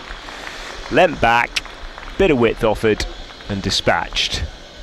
185 for 8 at the end of the over. Tassel yeah, up but to 45. As blueprints go, as I say, for the Hampshire game in those conditions here, it was a very good performance from Surrey. Big runs on the board, not Hampshire over, win the toss, bolt. Hampshire all out for 92 in swinging and nipping conditions. Surrey 560 for 7 declared, and then Hampshire blown away by Kemar Roach in the second innings for 179. Now in sunny spinning conditions, this one, win the toss, bat, put runs on the ball, grind out 4-7-3, and then your spinners take all 10 in the first innings and they're chipping away in the second innings. So yeah, very in sort of 2 different ways, those 2 performances have been sort of the dominant performances from Surrey this season in different conditions here. Yeah, 2 different templates. Moriarty is round the wicket and just defending. Here's David Payne, who's fresh into proceedings here. Payne will be very aware that he got bowled by Moriarty yesterday. Moriarty will be pretty aware that he bowled David Payne yesterday. 7 in the game for Moriarty, 6 for Verdi. What a job they've done, 1 for Jacks as well. Here is Moriarty, who's into Payne, who's looking to try, back to the bowler. It takes a bit of a ricochet off Moriarty. That would have hurt. Yeah, that has hurt there, Moriarty. Driven back at him. Hitting the hand very, very hard. I think he's okay, but that would have stung. Yeah, good few in today, not quite what yesterday. Yesterday, Super Saturday. It was incredible here. Pushing forward again. Wasn't far off a kind of test match atmosphere yesterday, was it, Mark Church? I mean, out in the out in the bleachers, wasn't quite the numbers, but it really was a terrific crowd, wasn't it? It was great last night. For a county championship match, tremendous. Here is Moriarty again to Payne, who again is pushing forward, and squeezed out to Will Jacks. Short leg. Yeah, it was lovely, sun out. Great atmosphere, really good last night. Some of the images of Verdi's celebrations alongside the crowd noise, I mean, it really did look like a test match. Absolutely marvellous stuff. Here is Moriarty, who is in to Payne, who's driving elegantly down the ground, but Verdi will cut across from mid-on and field that one. Overrated +8 as well. It's a joy when they rattle through these. Quieter up on the building site in front of us. Still a couple of workmen up there. Double bubble, I'd imagine, across the bank holiday. Moriarty into Payne, who's pushing forward again, and there's no run. End of the over, 185 for 8. Yeah, and David Payne there, very nicely played by David Payne, but yes, Moriarty yesterday just bowled him a very nice delivery. Sort of just drifted in and turned a touch and then hit the stumps of David Payne. But yeah, Gloucestershire here, this will be a first defeat of the season for them unless something, well, ridiculous happens. So both of them esque. Yeah, both of them Willis-esque. But I'm not quite sure that Payne and Tassel are going to do that. And Dilly. Yeah, I think though, from a Gloucestershire point of view, it's probably been the first game this season where on every day they've been under a lot of pressure, and sort of their one time in the game was on that first day when Surrey were 181 for 5, and at that point, with Surrey winning the toss and batting first, Gloucestershire were right in it, and then that Amler innings and those runs from the lower order with him has sort of set this all up really. So yes, I know spinner's done its job, but that innings of Amler, that was the captain setting it all up basically, and I think people were surprised when it took till tea on the second day. But the whole point of that was it's been proved by what's happened since. That once, absolutely. Verdi into Tassel. He's defending off the back foot, a ball just turning back into him. Yeah, absolutely. And Amler was so ably supported, by that middle order. The middle late order was terrific for Surrey, wasn't it? Tempo of Overton's innings Abbott, of course, a key hand, and Ricky Clark as well with power to add. Here is Verdi again. Tassel is driving back to the square on the offside. Moriarty will do the fielding. They'll come back for a brisk 2. Squeeze through point. And that's another 2 for Tassel. Goes up to 47. Important milestone for him. Potentially round the corner. Impresses current employers. Yorkshire will take note of it as well. Verdi, top of his mark again. Skips in, is into Tassel, tossed up, and Tassel gets the sweep out and plays it really well in front of square. That's a terrific shot. And it's a 50 as well for Tassel, who's batted superbly actually today. 51 not out for him. Never easy coming into a different side, different setup. Impressed with the gloves and a nice knock. Yeah, very, very, very good innings this from Tattersall. Lovely way to go to it as well. Perfectly played sweep shot all along the floor. And yeah, very good 50. Verdi into Tassel again, who's down the track. And Verdi, I think, picked him, fired it in. Tassel just pushing it into the onside, and there's no run. Gloucestershire trail by 124. Field pushed in. What have we got left in the... Yeah, I want to keep Payne on strike at this end, understandably. Here is Verdi to Tassel, who's looking to try and get something away on the offside, but Verdi's wise to it. Surrey pressing now. Keen to keep Tassel on strike to make sure that Payne will be on strike in the next over. Verdi again into Tassel, who's getting the slog sweep out. Shout for LBW, hitting him outside the line. Not much going for that. End of the over. 191 for 8. Gloucestershire. I'm going to get Mark to even though everybody now knows the answer to the question today. Was it the crab restaurant giveaway? I think it was just, you gave the whole thing away, to be honest with you. Sorry, But don't worry. No.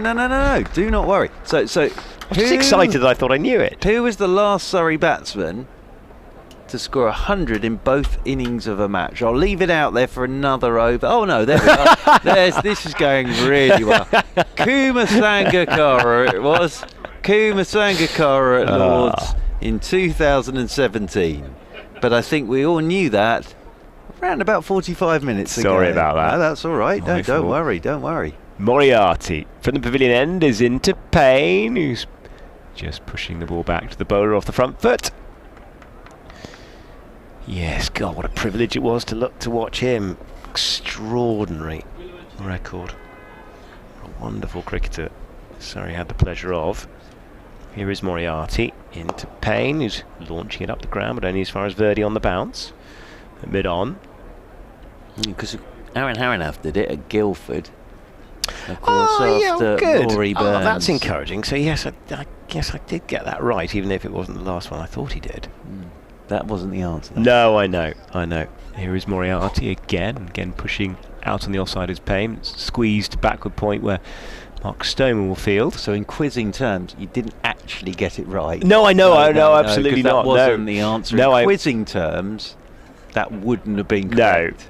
No, it wouldn't. Here is Moriarty again to Payne, who's driving up to Hashim Amla up at mid-off, and there's no run. That was my first thought, was Harranath. Well, my first thought was Ramprakash, then I had Harranath, and then it was Sangakkara. Moriarty again to Payne, who again is pushing forward and playing this fairly comfortably. Still on a blob, that doesn't matter.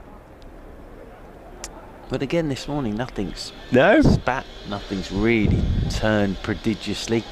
I think that's been one of the things that's impressed me most, is actually it's just been down to good skill largely. Bit of batting. Oh, quicker one from Moriarty. Payne wise to it. Pushes up. Oh no. Moriarty is just stretching a hamstring. That we don't need. Well, sorry, certainly don't. But no, nothing. No problem. End of the over, 192 for 8. Well, of course, it's a bit of a break now from Championship cricket for Surrey. Yeah. Gloucestershire play next week, but Surrey don't. Surrey get their week off. So it's now Surrey will get a win here, and then have to wait a long time till the next Championship game of cricket, because it's all T20. So, I suppose in a way, yeah, I get the schedule, But I suppose from a Surrey point of view, they'd have loved that with this weather. Loved another one. But by the time we get to the next round of Championship cricket, what you tend to find is, you know, you might find some teams have got some different players, and there's a bit of a wait now with 2020 coming. But that would be great to have the T20. But of course, Surrey don't play next week. Gloucestershire up against Leicestershire next week. Yeah, and Surrey will be hoping for a Leicestershire, a decent Leicestershire performance. Got it all to do still. Here is Verdi, and pushing forward is David Payne. He's actually looking fairly solid here. He's got just the one not out, but played very straight. As you pointed out, there hasn't been a huge amount of alarms this morning. Just chipping away, sorry. Verdi again. Skips in and tosses it up to Payne, who drives nicely up to Hashim Amla at mid-off. Nice looking shot. Elsewhere, Warwickshire and Nottinghamshire. So Warwickshire all out for 264. Nottinghamshire will need 308 to win. Verdi skips in again, tossed up, and Payne just is dribbling out, looking to push on the offside, dribbles out on the leg side. Worcestershire have beaten Derbyshire by an innings and 23 runs. Leicestershire 130 for 2 against Middlesex, needing another 248 to win that. Here is Verdi again. Into Payne. Oh, goes past the outside edge. Has he got him? No. Just for a moment, Verdi was wheeling off, thinking he might have got a little nick. Nice bit of bowling again, the arm ball from Verdi. Lancashire in a great position. Of course, Yorkshire 113 for 4 in their second innings, still trailing by 237. Verdi again is in and lofting over the ground. Has Amla taken the catch? No.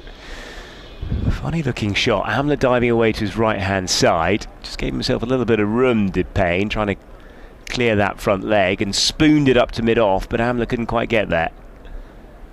Yeah, he lost control of that shot completely. Couldn't quite work out where it had gone. Here is Verdi to Payne, who's defending again. They've offered in the single, and it was turned down. Quite happy to have Tatzel on strike, as you'd imagine. 192 for 8 at the end of it. And Sussex have lost to Northamptonshire by 7 wickets. So those are all the other scores from around the country at the moment. As I say, Surrey looking pretty much on here, obviously, for a second win of the season. Gloucestershire staring at a first defeat of the season. And tomorrow, the next round of Rachel Hayhoe Flint Trophy games. So I'm joining Kevin James at Beckenham tomorrow. That'll be nice. That'll be on the Surrey live stream. Southern Vipers against the South East Stars, and on BBC Radio Solent. Fingers crossed, with some long leads and a bit of power. Fantastic, and I tell you what, that'll be a good listen. I'd imagine there'll be a few in, because it'll be a cracking day as well. I think tomorrow is the best day of the weekend. You'll be in the open air, I'd imagine, wouldn't you, Beckenham? I think we are, I'm not quite sure. Tan will come on. Here is Moriarty. He's into Tatzel, who's defending and pushing it back up the bowler. No, very much looking forward. South East Stars, big win yesterday. Western Storm as well, extraordinary win for them yesterday. So yeah, we good. Vipers winning yesterday, so good tomorrow. Here is Moriarty wide of the crease. Tatzel again is defending, and all looks fairly sedate and easy at the moment, doesn't it? As I say, not a huge amount happening at the moment. 37 minutes to go till lunch. One more wicket and lunch would be delayed. Moriarty cutting the back foot is Tatzel in front of square up to that. Ryan Patel is in there at short extra cover, and there's no run. And I think that's why I think Gloucestershire will look back at tomorrow morning. If there were balls exploding out of the rough, but that really hasn't happened. Here is Moriarty, quicker one. And actually Tatzel was wise to that. It's a really nice change up from Moriarty. So well done to everybody who said Kuma Sangakkara. So there we are.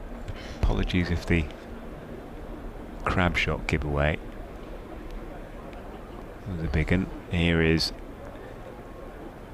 Moriarty again, and Tatzel playing that off the back foot. up to Omar Birdie at mid-on, and there's no run again. Well, Marcus Hook's got a question for you, Johnny Barron, because you got that one right. Yeah, thank you. Sort of. Thank you, Marcus. So he's just changing this up for you. Nice. As here is Moriarty. Skips in again, and sweep, that's in the air. That'll run down towards us, but Jamie Overton will give chase. We'll get there eventually. I think he gave it up, but it hasn't gone. Or are they? Are they interested in?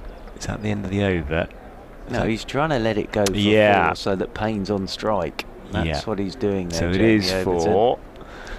It's good thinking that from Jamie Overton, just letting the ball roll away for 4, because that means that David Payne will be on strike for the start of the next over. So Marcus is asking on a similar theme to Johnny Barron. Other than Mark Ramprakash, who was the last right-handed batsman to make hundreds in both innings for Surrey? Because of course Sangakkara and Haranath both left-handers.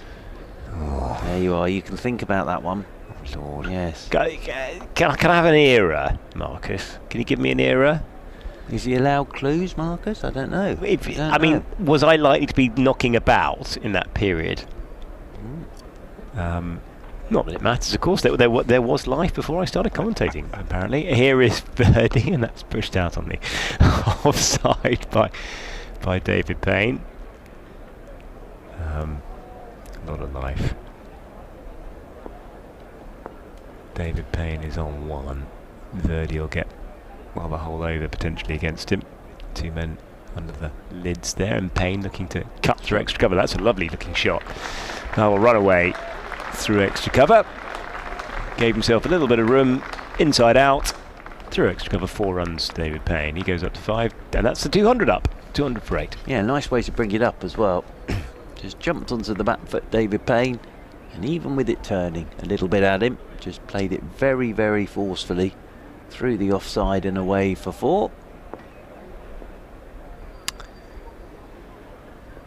3 men crouching on the leg side, 1 behind square, 2 in front. Here is Birdie, who's into Payne again, who pushes forward.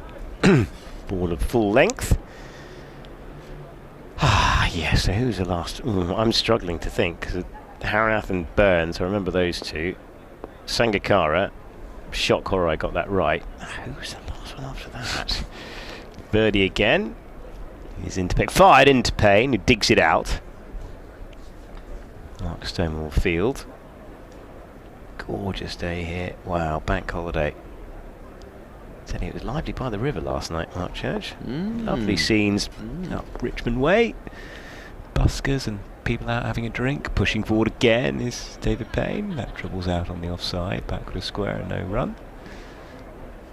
Just 1 ball of the over to go. Great scenes developing in this kind of post-lockdown landscape. Still understandably a number of restrictions knocking about. Keep us all safe. Here is Birdie. He's into Payne, really tossed up, and he drives it nicely. Only up as far as Hashim Amla. Picked him out. Be a bit annoyed about that. And no run into the over 200 for 8. Yeah, so will Surrey. Because they'd stuck Moriarty on the boundary, and Amla had gone back to give him the single. And probably Amla was thinking, shall I let this through my leg? Yeah. And give him a single? But yes, there we are. He hit it straight at Hashim Amla, which means that Tattersall will be on strike for the start of this Dan Moriarty over. But yeah, nice day for everybody today. Unfortunately, they might not get a full day of cricket, sadly, but still, you know, it's nice that the sun's out, blue sky, and this feels like cricketing weather again today, which is lovely. It really is. Well, it's great to see the Championship. So the thing about the Championship, it's often sort of disregarded by certain quarters, but the engagement for it, I always find, you know, yes, you get lots of people along to the T20s and people enjoy it, but actually people, you know, the wider cricketing public is engaged by Championship cricket with all its history. Richard Gould, of course, talking about the value of Test match cricket. 45 million a test it's worth in real terms. Here is Moriarty. Wide of the crease to Tattersall. He's squeezing it out to backward point, thinking of a run, thinking better of it.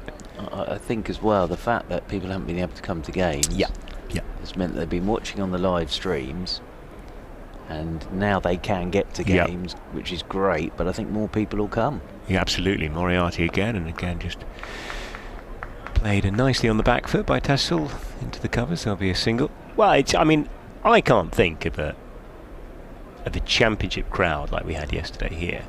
You know, the whole bowl felt really busy, and the cricket was, you know, it was a good, you know, there's lots going on in the day. It was just tremendous.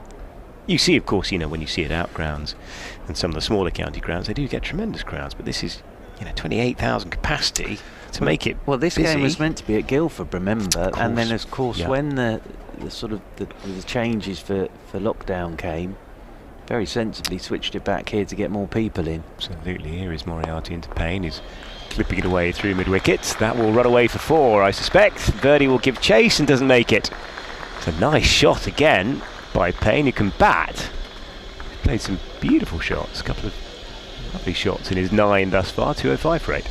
Yep, very nicely played. Just a roll of the wrists from David Payne. Clipped it very nicely through the leg side and away for 4. They can all bat these days, can't they? Number 10. Here is Moriarty again. He's into Payne. He's pushing forward to Moriarty. But no, so it made perfect sense, obviously, to get it back here, because you can get more people in. Yeah, under the regulations. Restricted to probably about 1,000 if you're lucky. Here is Moriarty, and Payne again pushing out on the offside. Not unduly worried again. Yeah, I think I'm right in saying, isn't it? It's 20% of your capacity, or a certain number. And obviously Guildford, even if it was 1,000, you can get 20% of the capacity. Here is more than that. Absolutely. So. Moriarty again, and again Payne just easing it out to short leg, end of the over. A good one from Moriarty, and Payne will be pleased with his boundary, and Gloucestershire survive another one. A few more runs as well. 205 for 8, and that'll be the end of me. And Mark Church will pick up commentary, and Ed will join us in the commentary box. Thank you, Johnny Barron. So 205 for 8, a partnership of 24 here between Payne and Tattersall. Very good one at this stage for Gloucestershire. What's Hashim Amla thinking here? Just a bit of a natter out there between Overton as well, and Clark and Amar Verdi. So they need just a couple more wickets. Gloucestershire just trying to get to lunch now. 3 wickets to go. Hammond for 45 caught behind off Dan Moriarty for 45. Smith LBW to Overton for 1, and then Taylor caught by Nico Reefer, the substitute fielder, off the bowling of Amar Verdi for 15. But Tattersall's been there all the while. He's on 56. David Payne's on 9, but still trail by the small matter of 110 runs. Gloucestershire, he has got the whole of the covers to himself, has Tattersall, if he wants to, against Amar Verdi. As Verdi is over the wicket to him, and Tattersall's tucking this one into the leg side, and will take the single. So they'll get David Payne onto strike, but he's played pretty nicely so far, and Tattersall moves on to 57. Welcome back, Ed. And, well, Tattersall, fine innings this at 57. It has been, and, well, Gloucestershire may well need another keeper at some point, with Bracey hopefully succeeding in his England debut and going on to cement his place in the side. And, well, you just never know, do you, with these loan spells? Already 2 Yorkies in the Gloucestershire squad, Jared Warner and Josh Shaw, both making the trip down to Bristol, so you never know. Over the wicket comes Amar Verdi to David Payne. Payne forward he goes. Right-handed David Payne, bowls left arm, bats right-handed. Gets fully forward there. He's a tall man anyway, David Payne, but got a big stride in there to smother that one from Amar Verdi. As Verdi is bouncing in once again to Payne, and Payne's driving in the air. 2 bounces down towards Laurie Evans. Played an extraordinary one-handed shot earlier, David Payne, that almost went straight to Hashim Amla. Stood up at mid-off. He's not quite been in the best of form this season with the bat as David Payne, but he is a better batsman than his numbers this season, very competent. Birdie is into him, tosses this one up, he's down the pitch driving, back at Birdie. Birdie does the fielding off his own bowling, and there's no run. That'll sting the spinning fingers. He timed that one well. Well, he can bat, David Payne. He may have been shorter runs this season, but he can bat. As forward goes Payne, plays this one straight back up the pitch, and there's no run. Yeah, I mean, very decent record for a number 10 in any side, and already at 6 first-class 50s, nothing to be sniffed at. Absolutely, as Birdie's in again, that's a full toss, and David Payne has just taken a couple of steps down the pitch and then made sure he's hit it in a gap, and there were plenty of them because there's only 2 men on the offside, so nicely put away by David Payne. I wonder if Will Jacks might be worth the go here again. Payne on to 13, 210 for 8. Lovely shot, made it into a full toss, but a glorious drive through extra cover, and David Payne, who picked up his 300th first-class wicket earlier in this game, so it's already been at least a game that he will remember for good reasons.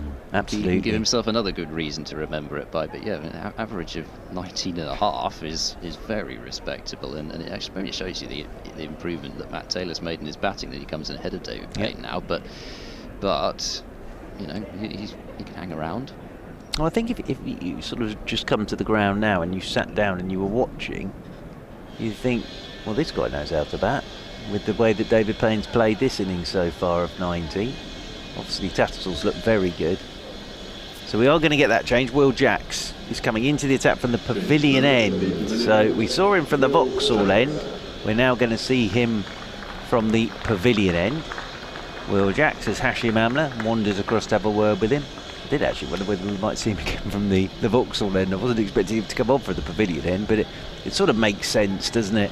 Dan Moriarty's bowled very well in this game, but again for Moriarty, the interesting thing is, again on this last day pitch with the sun out, it's not, you know, it's not bouncing and spinning every ball. It's not impossible, any of this at the moment, and I just think Gloucestershire will be a little disappointed with yesterday morning, really, and the way they sort of fell away to the spinners yesterday morning sort of did them in this game, I think.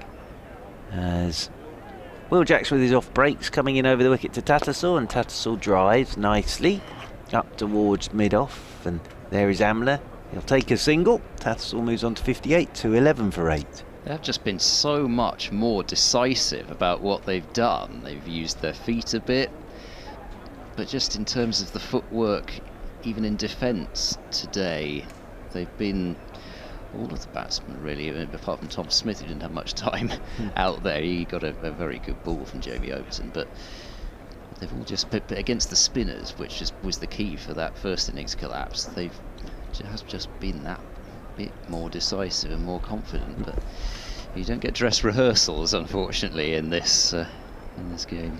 Jacks is in to Payne, and Payne is pushing forward, goes on with the arm, goes past the edge, taken by Jamie Smith.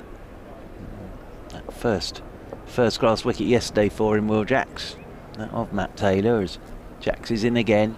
Forward goes Payne, that bit of extra bounce because he's tall is Will Jacks, just hitting the front pad and pottering away into the offside. Settles again over his bat does David Payne. Jacks is into him. Payne forward he goes. As I say, as a tall man, he can get a good stride in there, can David Payne. So that number of runs that Gloucestershire trail by nearly down to double figures now. It's 104 that they trail by, as Jacks is in. Payne's letting this one go. Outside is off stump. Yeah, I think two moments really, weren't there? The 181 for 5 on day one, and then that session yesterday morning. And I think those have been the two sort of key moments in the game, as this is punched off the back foot by Payne. He'll keep the strike, give him the single, so he's on strike for the start of the next over. 212 for 8, and that's why the Amla innings was so important, and what the likes of Abbott Overton and Clark did with him to get them up to that 4.73. And as I say, I think some people surprised it took Surrey till tea on day 2, but the proof's in the pudding, really, isn't it? That, you know, you get to lunchtime on day 1, day 4, and you only need a couple more wickets. It shows exactly what they were doing, just setting the game up. Yeah, and also batting for enough time to allow the pitch to start doing something earlier on in Gloucestershire's efforts to reply. I've been sent a magnificent, truly magnificent GIF on Twitter by Richard Dixon, and it's of Ian Gould doing typical Ian Gould things. He's standing well, as if he's going to come in and bowl some left armers. He motions to do a sort of a donkey drop left armour. The ball's right underneath him, and then he does the most theatrical kick of the ball you've ever seen, with his arms flying up in the air. It is magnificent. I would suggest everybody to go and look at that GIF and admire it over and over again, as I have been whilst I've been off air for the last half an hour. Lovely action. It's superb. You can just see the ball ripping a mile from outside the off stump with that, well, just gorgeous motion he's got. Amar Verdi is coming into David Payne from the Vauxhall end, and Payne forward he comes, pushes this one straight back up the pitch. Verdi does the fielding. And the other thing is, right-footed kick, left arm bowl. It's clever, that, very clever. Verdi skips him once again over the wicket to Payne, and Payne lets this one go that does turn and bounce, but it's a good leave from David Payne, turning and bouncing over the top of that off stump from Amar Verdi. Verdi walks towards us once again, and then will come over the wicket to David Payne. Payne's down the pitch, lofting this in the air. He hasn't got enough of this. Laurie Evans goes back, takes a simple catch, and David Payne goes for 14. And Surrey need just one more wicket now. Verdi's picked up 4 in this second innings, so he's on the threshold of a fifer. And David Payne down the pitch, looking to go over the top, and really just chipped it. And a good catch, just running back by Laurie Evans. Payne goes for 14, 212 for 9, Gloucestershire. He wasn't going to die wondering, David Payne, and yeah, he didn't quite get to the pitch of the ball. If he'd been looking to hit over extra cover, then I think he would have been fine, but he was sort of in two minds about where he was looking to hit it, I think, and ended up dragging it down towards mid-on. And Laurie Evans, terrific fielder, he's not going to drop those. Pretty simple catch as they go, of course, never easy.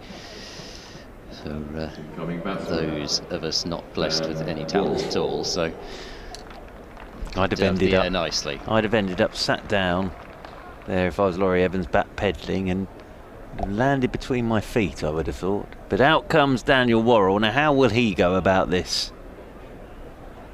Have a few shots, do we think? Johnny Barron says bosh from the back of the box. Yes, that technical term, I think. But well, he's got to remember Tattersall at the other end as well, and lunch coming. But I think he'll just enjoy himself here, Daniel Worrell, because you know he's not going to bat till tea, is he? So he'll join Tattersall. They crossed, so Tattersall will be the man on strike because it was up there quite a while. But yeah, you'd expect him to block the good ones, and if he thinks he can go after it, go after the good ones rather than just trying to smash every single ball. Yeah, might not be that advisable. That would be what you'd probably hope from him, really. And if he could end up with a 30 or a 40, which he's done before, and I think it was in the last Big Bash he had his career best, something like 66 he made when the strikers were in all sorts of trouble. So he's got the ability to strike the ball consistently. Well, here's Verdi over the wicket to Tattersall, and Tattersall sweeps. Oh, and that hits the shins of Overton. Ricochets away out towards Conor McCurr, and they'll take a single. So that gets Tattersall another run. He moves on to 59. Gloucestershire 213 for 9, and Worrell comes on to strike for the first time. And there are a couple of deliveries left in this Amar Verdi over. 4 for 74, Amar Verdi at the moment. in this second innings. Of course, 6 for 60 for Moriarty. Moriarty's got 7 in the game so far. Verdi's got 7 in the game so far. He had the wicket of Jacks in there, 15 to spin. And still a chance for Verdi to pick up his 5 for. They're just going to get 5 men round the bat of Worrell. There will be nobody in the covers. There is nobody in the covers at all now. So cover, the whole of cover wide open for him. Mid off, deepish mid on, 5 men round the bat, straight mid wicket, orthodox mid wicket. So Dan Worrell waiting for his first delivery. Umpire Gould stood as if he's waiting for the bus at the moment, but ready to go now. So first ball for the right-handed Worrell. Samar Verdi over the wicket to him, and Worrell, he's looking for the extra cover drive with all that space through the covers. It's got a thick inside edge and it rolled to Jamie Overton, but yes, he's tempted by all that green expanse away through the covers is Dan Worrell. Samar Verdi over the wicket he comes to Worrell. Here he goes down the pitch and driving. Doesn't really time this, and there's Hashim Amla doing the fielding. End of the over, a successful one for Amar Verdi. The wicket of David Payne, 213 for 9 Gloucestershire, so still trail by 102. And this will be a first defeat of the summer for Gloucestershire. They've been brilliant in the championship this season, and I suppose the key thing is to sort of get back on the horse, so to speak, against Leicestershire. Yep, and short turnaround as well, which may help, I guess.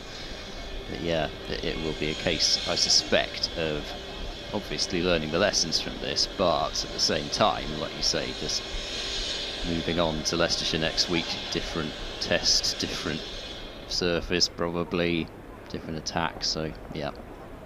Here is Will Jacks coming into Tattersall. Tattersall's forward, playing this one back up the pitch, and there's no run. Well, Leicestershire at the moment making a fist of chasing against Middlesex. Are 147 for 2, needing a further 231 to win. As Jacks is in, forward goes Tattersall, plays this one out into the offside. And just for anybody, thank you to Marcus, the last right-hander to score 100 in each innings, Ramp Prakash, obviously Adam Hollyoak, 1996. Very good, Marcus. As this is a slog sweep from Tattersall. He's got a lot of this. That's into the Peter May stand for 6. Very good shot from Tattersall. So slog sweep and into the Peter May stand for 6. Moriarty was looking at it, but then just watched it. And 6 to Tattersall. He moves on to 65. 219 for 9.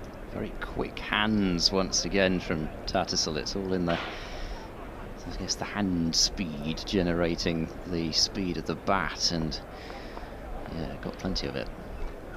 Down the pitch here to Jacks. Trying to work that leg side. They've got 3 men back now on the leg side. Now the field will move up.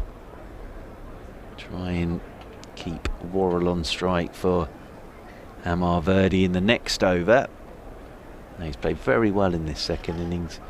Tattersall taken an opportunity here, hasn't he, to make runs. Kept very tidily in that Surrey innings. Overton is shouting something up to Hashim Amla. I don't know whether that will change the field or not. No, it won't. Whatever Overton said, it hasn't changed the field in the slightest. As over the wicket then comes Jacks to Tattersall. Turns him leg side straight to Moriarty, just behind square on that leg side. And there is no run. I suppose if we get to 1 o'clock anyway, we'll keep going. Now that Gloucestershire are 9 down. As Jacks is in, and Tattersall sweeps for 4. Very well played. Got it fine. And with Moriarty behind square on the leg side, Tattersall knew as long as he got enough bat on it, that would whistle off down to the boundary rope for 4 runs. Sorry, won't mind that too much, of course, because it means that Worrell's on strike. But Tattersall here's on to 69. Yeah, really, really tidy innings this. He's not been in much trouble today. And I was surprised, I think, like you, that Jacks didn't come on from the Vauxhall end, because that's where we've seen that turn from out wide and the kind of length that Jax has been hitting. I mean, he's bowled quite full, really, in this spell, but I guess they just wanted to keep Verdi going now, especially now that he's on 4-fer. But yeah, I don't know. It's a little bit surprised to see Jax coming on from the other end. Well, it's going to be Amar Verdi bowling to Dan Worrell, as Verdi's into Worrell, and Worrell's driving nicely for 4. Again, they've left the covers open, so there is nobody on the offside apart from, in the outfield, apart from Hashim Amla stood up at mid-off, but that's nicely put away by Worrell. Yeah, Marcus saying in the mid-90s, between Graham Root did it in 1971 and Ramp Prakash in 2004, the only other right-hander century in East innings was Adam Hollyoake in 1996. Thank you, Marcus. Verdi bouncing in over the wicket again to Worrell. Here he goes down the pitch again. Oh, he's going to get 4 more here, I think. He's just opened the face of this, and it's going to run away over the boundary rope for 4 more. So Dan Worrell moves on to 8. Verdi won't mind too much though, seeing him jumping down the pitch to him. If he does it again, Verdi might just fizz one a little wider outside that off stump and bring Jamie Smith into play. But it's nicely played by Dan Worrell. Knows as long as he gets enough bat on it, with nobody out there in the covers, he's going to get a boundary here. There are 5 men around his bat. Amar Verdi is over the wicket to Worrell, and Worrell, oh, that's turned. That's beaten everybody. That's beaten Worrell, that's beaten Jamie Smith, and this is going to run away for 4 byes. Turn and bounce for Amar Verdi. He's done absolutely everybody like a kipper there, as Amar Verdi, and 4 more to the total. Yeah, exactly what he was looking for, except didn't bring about the wicket, and Gloucestershire are just beginning to add a little bit more respectability to this, having got it well down below 100 in terms of, well, where they trail just by 80 now. If they keep going like this in this over, they'll be declaring midway through the afternoon session, as over the wicket comes Verdi. Here goes Worrell again. Oh, that's missed everything, and Jamie Smith didn't take that cleanly. I don't think it bounced as much as he was expecting, and it's exactly what we were talking about. Danced down the pitch, went past his outside edge, didn't really bounce, and Jamie Smith got a boot to it.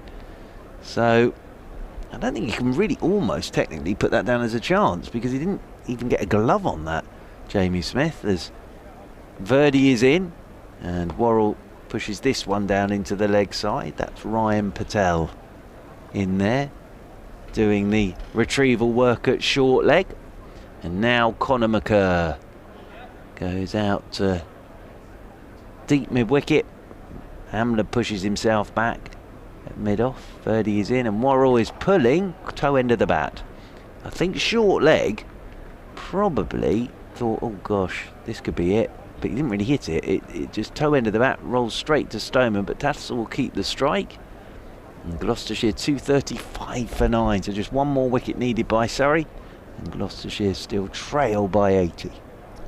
Would hate to be a close fielder at the best of times, but with Worrell out there, goodness me, he's either going to miss it or he's going to whack it pretty much, or attempt to whack it at any rate. So yeah, I would not want to be under the helmet. There have already been a few bruises for Jax in particular. He took a couple in the Gloucestershire first innings.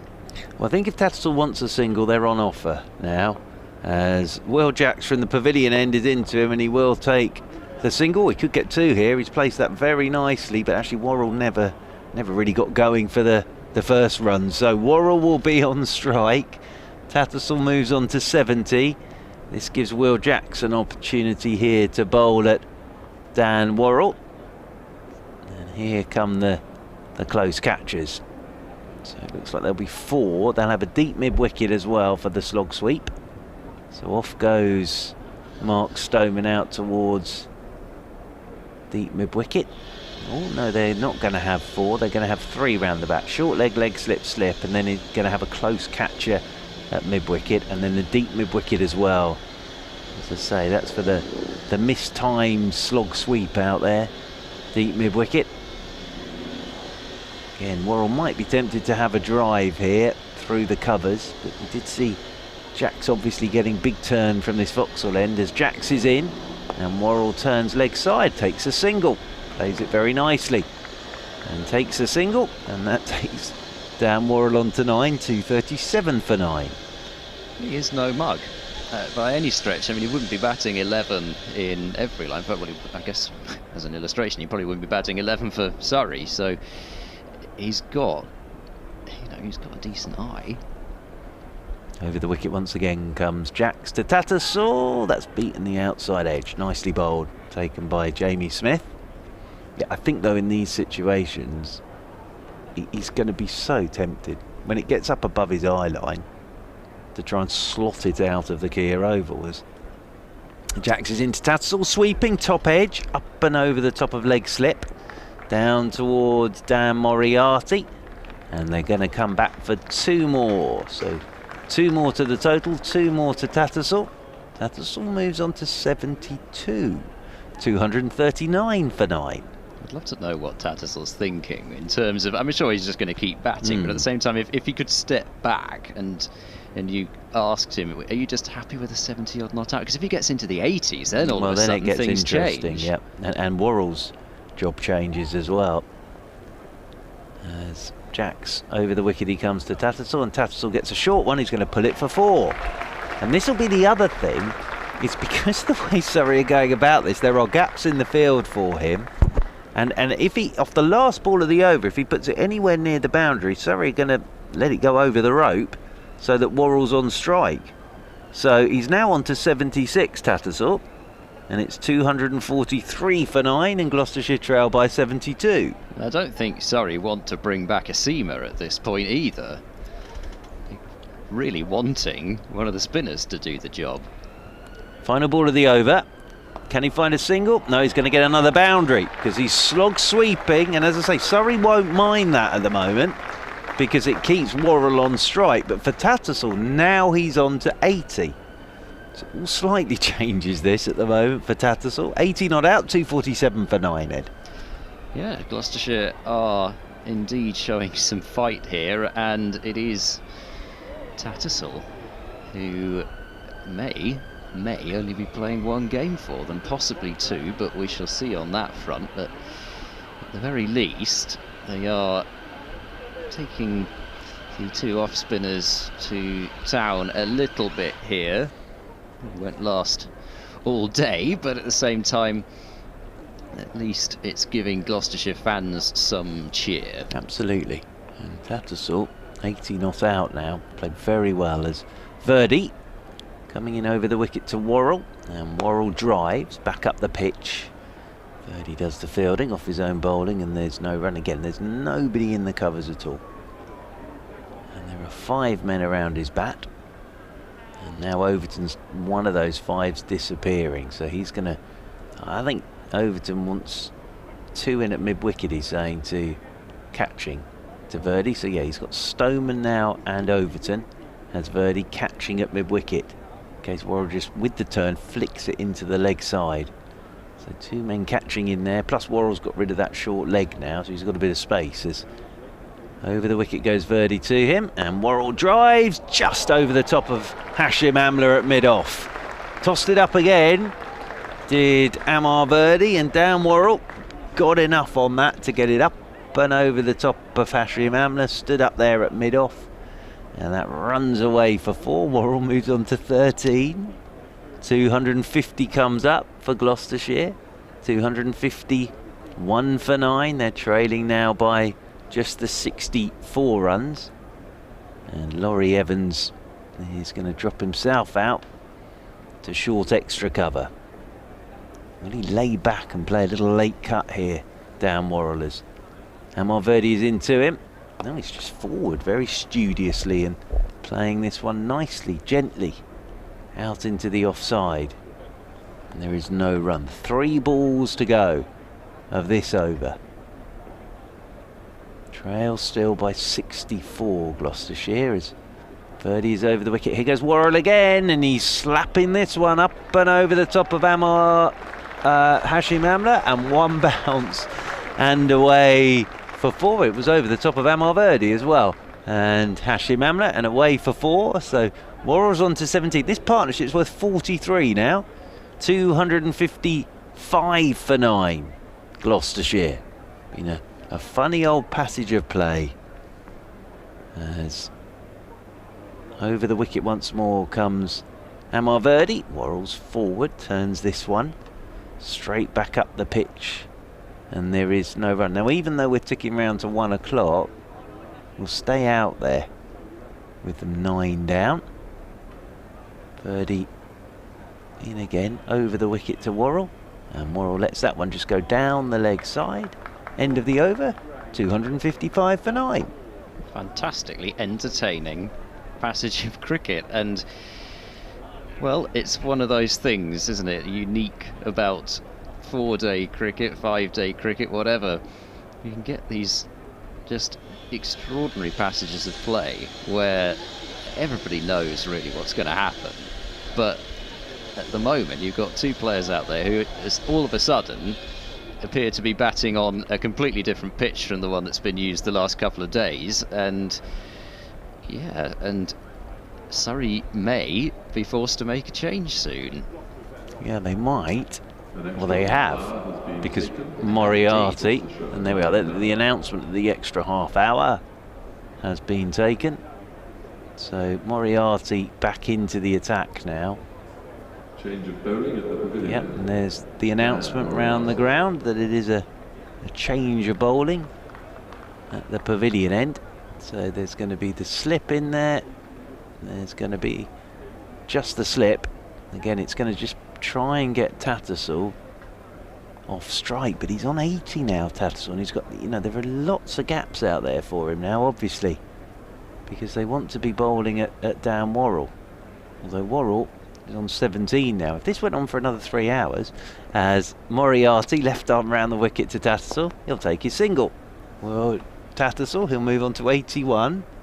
This will bring Worrell back onto strike on 17. So now Moriarty gets... Now, the thing for Worrell here, of course, is that ball will be spinning away from him.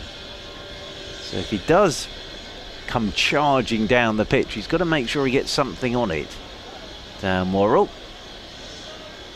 So Moriarty picked up our first wicket of the day today, that of Miles Hammond. Sound of the electric saw's back now. Gentleman's had his lunch, I think. Back on his electric saw. Moriarty, left arm round the wicket then to Worrell, and he's down the pitch, clipping it just past a diving Amar Verdi. Stood up there at mid-on, and Worrell's on to 21, and the partnership's on to 48, and Gloucestershire are 260 for 9. You suspected leg side somewhere, but yeah, he clipped it rather than really trying to whack it over the top, and Verdi did not have far to go, but no time really to react and get down to it. So Worrell into the 20s, and well, long may this continue. Yeah, absolutely. It's great fun this, as Moriarty is in and Worrell's pushing a flatter delivery out towards cover, and there is no run. Who will get to their 100 first, Worrell or Tattersall, before lunch, as they're just dropping Ryan Patel down towards long off now. He's heading off down towards the boundary rope as Moriarty round the wicket he comes to Worrell, and Worrell plays this very sensibly, just pushes it out into the offside, and there is no run. Not ask for much more though, could you, in terms of if you've turned up today, you'll get a bit more of your money's worth. Beautiful sunshine and seeing a few balls disappear to all parts. Yeah, seeing a bit of 2020 as well from down Worrell. Good entertainment for the crowd on this Sunday. So Ryan Patel is coming into Silly Point, and Will Jacks is heading off down towards that long off position. So they've now got rid of the leg slip. Jacks actually isn't a long off, he's just at a deepish mid off. He's halfway towards the boundary rope down there in front of the pavilion. How many balls to go in this over? 2 to go in this over, as Moriarty left arm round the wicket he comes to Worrell. It's a quicker one, and Worrell's pushing this one out into the offside, rolls out there towards Hashim Amla. Seems a while ago now that David Payne put that one up in the air and Laurie Evans took the catch running backwards. They're going to stick a man out at deep mid-wicket as well now. Moriarty is in, and Worrell, that's a very sensible shot. Just plays it, blocks it, because Tattersalls on 81 here. Now, it's not beyond, on a serious point, it's not beyond the rounds of possibility that Tattersall can find another 19 runs with the field spread like it is. So Worrell's got a bit of a job to do here for Tattersall, and it's 260 for 9, Gloucestershire.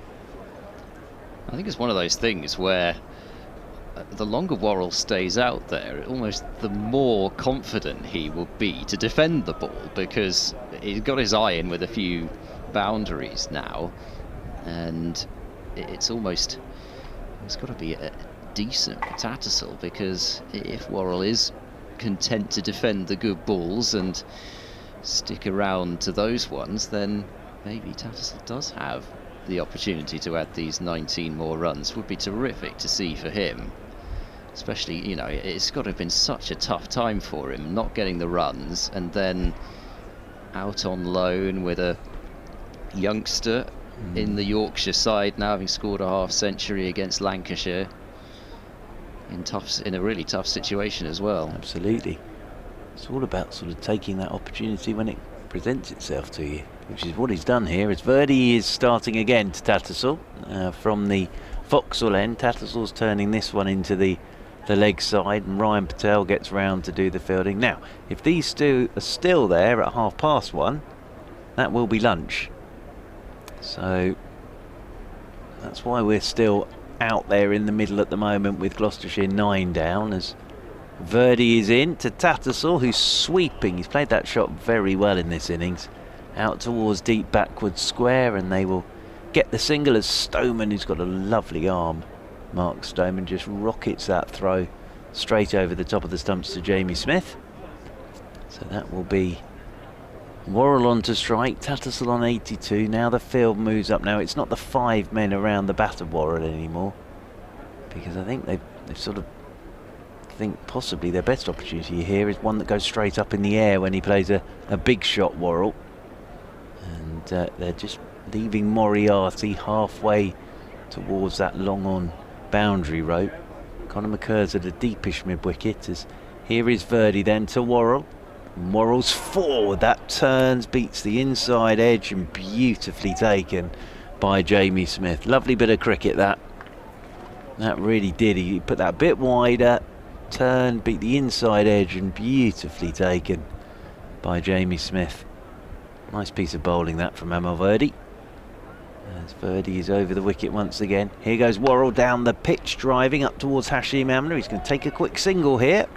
So Worrell moves on to 22, and that is the 50 partnership between Worrell and Tattersall. So it's been very entertaining. Worrell has 22 of them. It's got 37 deliveries, and Tattersall back on to strike now on 82. So 82 not out is Tattersall, as Verdi is into him. Short ball, late cut, beautifully played by Tattersall. Running this one off down towards third man. He's going to get 3, ideal for Tattersall. Picks up 3 off the 4th ball of the over, 5th ball of the over. So Worrell's only got the 1 ball to face in this over. And Tattersall will be on strike on 85 now. Very clever option, wasn't it? And he knows it's a little bit longer down to that side, so with nobody anywhere near it, I think he's at a stage where he can control it well enough to say, I was playing that shot for the 3. Absolutely, he played it beautifully as well, didn't he? Just the open face and guiding it off down towards third man. Partnership 53 it's worth now. Amar Verdi. Over the wicket he comes then to Worrell. Worrell's down the pitch, turns it into a full toss. Oh, he's going to take the single. So there we are. So Worrell down the pitch, really toe-ended that up to Moriarty, and I was just expecting him to stay where he was. So Tattersall was on strike, but Worrell's enjoying himself. So he's taken a single. He's on to 23. 266 for 9 now, Gloucestershire, so trailing now by just 49, Ed. Yeah, I can't say I'm massively surprised by this partnership either, and sometimes, I mean, you just see it happen so often, don't you? There's somebody comes out later on and just plays freely and plays an innings that irritates the opposition trying to get the last couple of wickets, and Worrell seemed like the perfect candidate because he's not going to die wondering, but at the same time he's got the ability where you say, as I said earlier, you just got to get a couple away, and then maybe he gets the confidence to really start to pick the balls that he goes after, and he can stick around for some length of time as well. Well, long on, long off. 2 men catching, 3 men catching for Worrell, as Dan Moriarty left arm round the wicket to him, and Worrell will take a single. Just drives this one very neatly and very tidily down towards long on. So that brings Tattersall back onto strike. So Worrell's done that perfectly, actually. Takes a single off the last ball of the previous over, single off the first ball of this over, gets Tattersall onto strike. Worrell's on to 24, Tattersall back on strike on 85. And all of a sudden Surrey are starting to protect a little bit in terms of having to bat again. They don't want to bat again, even if it's only to chase down 3 or 4 runs. Moriarty is in, Tattersall's forward, playing this one back up the pitch. Yeah, they've got 3 men back on that leg side boundary now. Sweepers, well, 1, Conor McCurr at cover.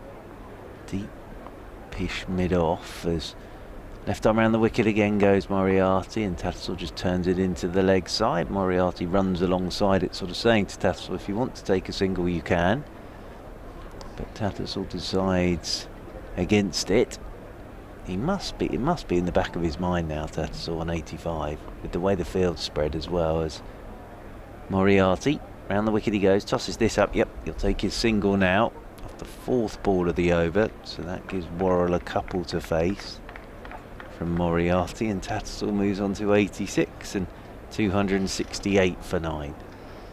I like how they're doing this as well. They're not absolutely rigidly trying to farm the strike at all. It's just, if it happens to be that way, if it happens to work out nicely, then it does, but they're not going to turn down runs. No point turning down runs, really. No, absolutely, take them while you can. Dan Worrell back on to strike.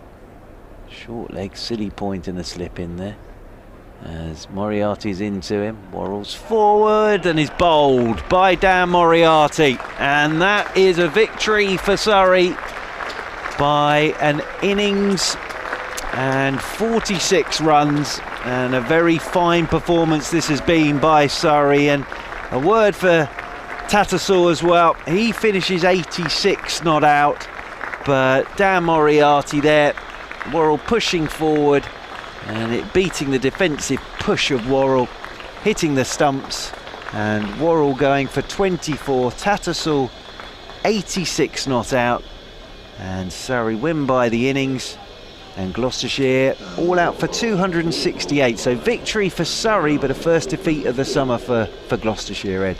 Yeah, well played, Surrey. They have outplayed Gloucestershire in this match, and they won the toss. They made full use of the pitch early on, and yeah, Gloucestershire had them in a little bit of trouble at one stage in that first innings, but that late order fight back, combined with the immense presence at the crease that is Hashim Amla, just took the game away from Gloucestershire, and it felt like with 4-7-3 on the board, even though Gloucestershire would have liked to have batted a heck of a lot better than they did in the first innings, it did feel as if it was going to be a very tall order from that point onwards, because the pitch was always going to wear, it was always going to offer something for the spinners. And at the same time, of course, massive credit must go to Moriarty and to Verdi in particular for the way that they bowled. He kept the pressure constantly on Gloucestershire, and I think unfortunately it's only taken until today for Gloucestershire to kind of go about their business a bit more decisively against them. But you know, I don't want to be hard on Gloucestershire at all, because they were up against it.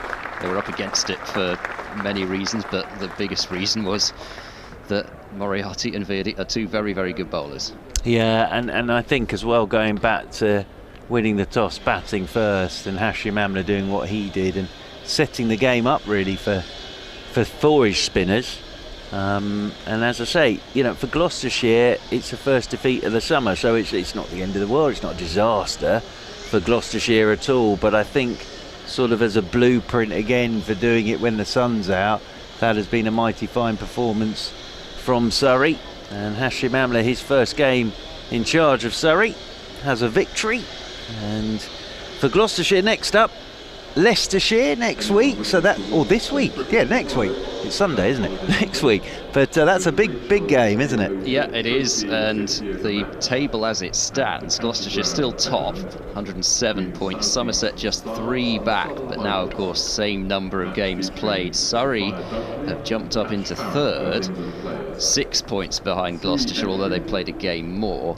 And then Hampshire 13 points behind. So there is still a bit of a cushion for Gloucestershire. They are still in a very strong position with Leicestershire next week, and of course Somerset facing Hampshire as well in the other fixture. So, you know, their fate is still very much in their own hands. They've got that game, they've got the 2 games at Cheltenham where they've been very successful in recent times, so it shouldn't all be doom and gloom. And as you say, every team in this group, and pretty much every team in the country, apart from whoever loses the Roses match, which looks like Yorkshire, has suffered a defeat at some point, and it happens. You lose games, so you know it was going to happen at some point. But yeah, many congratulations to Surrey. It's a cracking victory for them, of course. Well, thank you, Ed. It's been a joy to have you here. Thanks to Johnny Barron as well for his company over the last 4 days. So yes, that's the news here. Innings and 47 for Surrey, that victory. And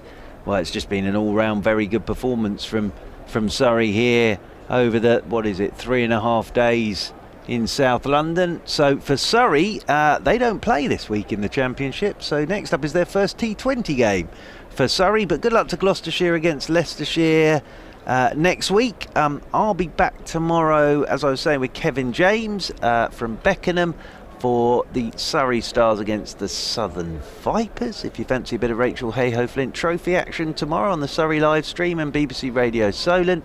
But from us all here, the Kia Oval on the Surrey live stream, BBC Radio London, BBC Radio Gloucestershire, BBC Radio Bristol. It's a very good afternoon. Have a lovely bank holiday, everybody, and let's hope the sun keeps shining.